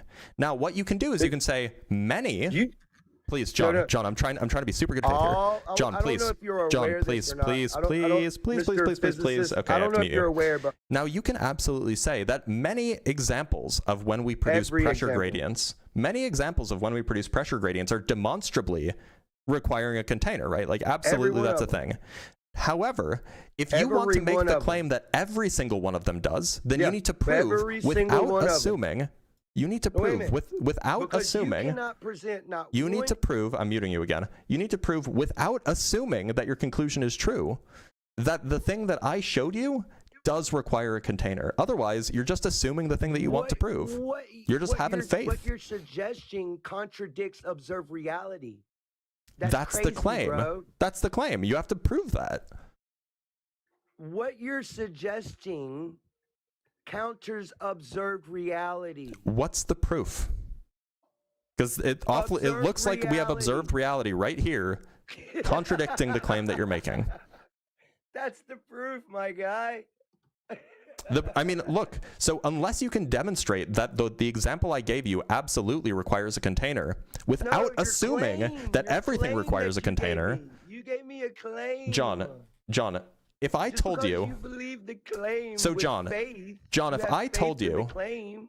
John, if I told you that every flat earther is a short king, and then you showed me a flat earther who's not, and I said, oh no, but that's because he is a short claim. You have to prove that he's not. That would be nonsense, right? Anything but the rigid. Do you don't understand analogies, do you? Wouldn't you? You don't understand analogies, do you? The rigid container. I would just like you to answer in good faith any question that I've asked. Just admit it, bro. Just admit it. Just take John, the L. Just take the L. John, what bro. time is it where you live? What time is it where you live? Just take the L. John, what time is it where you live? Just take the L. John, what time is it where you live? Just take the L, bro. Hey, it's time for work, man. And you're already drinking this early? Crazy. I mean, if he's going to work at, what, noon? He's already drinking? I don't know, man. Wouldn't be me. Anyway, that's actually really good timing because he did run, by the way, because I should end the live here. Let me just record when that ended. Cool. All right, let's read some super chats and we'll call it there. So we have 25 Polish zloty from Adam. What do you think about Neil Tyson? I have 7 of his books and I love his work, but I heard some people call him out and say that he's not qualified. So Neil deGrasse Tyson is absolutely qualified to talk on astrophysics. He has a PhD in astrophysics. He has published research on astrophysics. He hasn't done it in a while, but he absolutely does. Now, some people don't like him because it's like he's had some allegations against him. Now, I don't know whether those allegations are true, but some people think that like it's pretty gross for him to have those. But, you know, I'm not going to comment on that because I don't know whether they're true or not. But some people don't like him because he's not an active scientist. And there are some things that he says that are wrong. But if he writes a book about astrophysics, you can be pretty well, you'd be pretty reasonable to believe that he's saying true things. All right. And then we have Sean from sending $5. Thank you so much, Sean. Do you have to take blood pressure meds before talking to flat earthers? Mine goes up just watching you do it. No, so I actually have chronically low blood pressure, so this helps. No, I'm kidding. A little bit. Josh Jackson sends $5. I was pointing out how callers always say they, but they never specify who they're talking about. Bit of a double standard, honestly, but I was vague. No, okay, that's understandable, and I understand that. Yeah, they do say they a lot. That's true. And then we have Godwin sending $2. Thank you so much, Godwin. Sun goes up, sun goes down. Observable reality, bro. True. Good point. And Trino Carrera sent 20 Dr. Blitz Debunks gift memberships. That means that 20 more people now have access to my debate notes. So if you want access to my debate notes, got to be a member of the Got to be a member of one of the YouTube channels or be a member on Patreon. And you'll get access to my debate notes, which I update on the regular. It involves flat earth debates, theism debates, young earth debates, all sorts of things. And, you know, obviously they're constantly under construction. Jack Federer sends $2. Thank you so much, Jack. Will a FLERF ever say, I don't know, or please explain it? The honest ones will. The dishonest ones won't. IC Spin sends $2 to say chirp. Still don't know what that means, but I appreciate it. Gitstan sends $5. Thank you, Gitstan.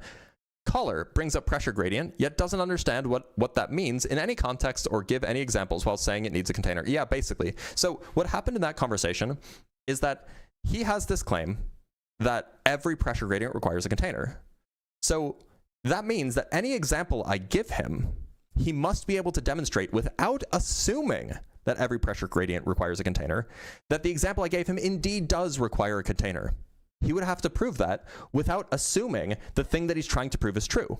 Otherwise, he's just affirming the consequent, if you will. Vince Price with the $2. Thank you, Vince. Do you ever get someone that isn't a moron? There are some honest people. Yeah, definitely. Jack Federer again sends $2. Thanks, Jack. You've identified a glitch in his firmware. I have indeed. Nick sends 2 Canuck bucks. This guest sounds like Mikey and Demok. I don't know who that is. Demosh had a kid. I don't know who that is. Jack Federer sends the famous white swan fallacy. Damn you. Yeah, yep, he got me there. I used the white swan fallacy. All right, y'all. And I do have some cash apps that I should probably make sure to read or point out before I end the live. So we have 2 cash apps, one from Grimlock. Don't forget your daily voluntary waterboarding. You're right. One sec.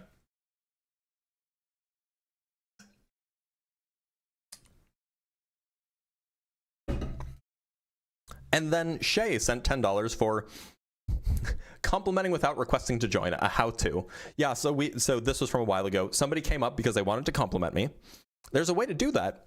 It's by sending a cash app. Now, of course, you don't have to. Nobody's making you. But, you know, if you want to show your appreciation, joining a live stream where you're not opposition is not a good way to do that. Anyway, y'all, I think that that's it. Let me just double check and make sure that that is indeed it. Oh, we have a new $10 Patreon member, Jesse. Thank you so much for being a $10 Patreon patron. Oh, and Shay also sent $6.66 for From the Beast. I appreciate that, Shay. All right, I think that that's everything. So, y'all, we're going to end the live here. I will see you guys on Sunday for the Unapologetic Show. I'll see you guys then. And if you haven't already, make sure to go subscribe to the Dr. Blitz Debunks channel because that's where all of these great clips will be found. Until then, take care.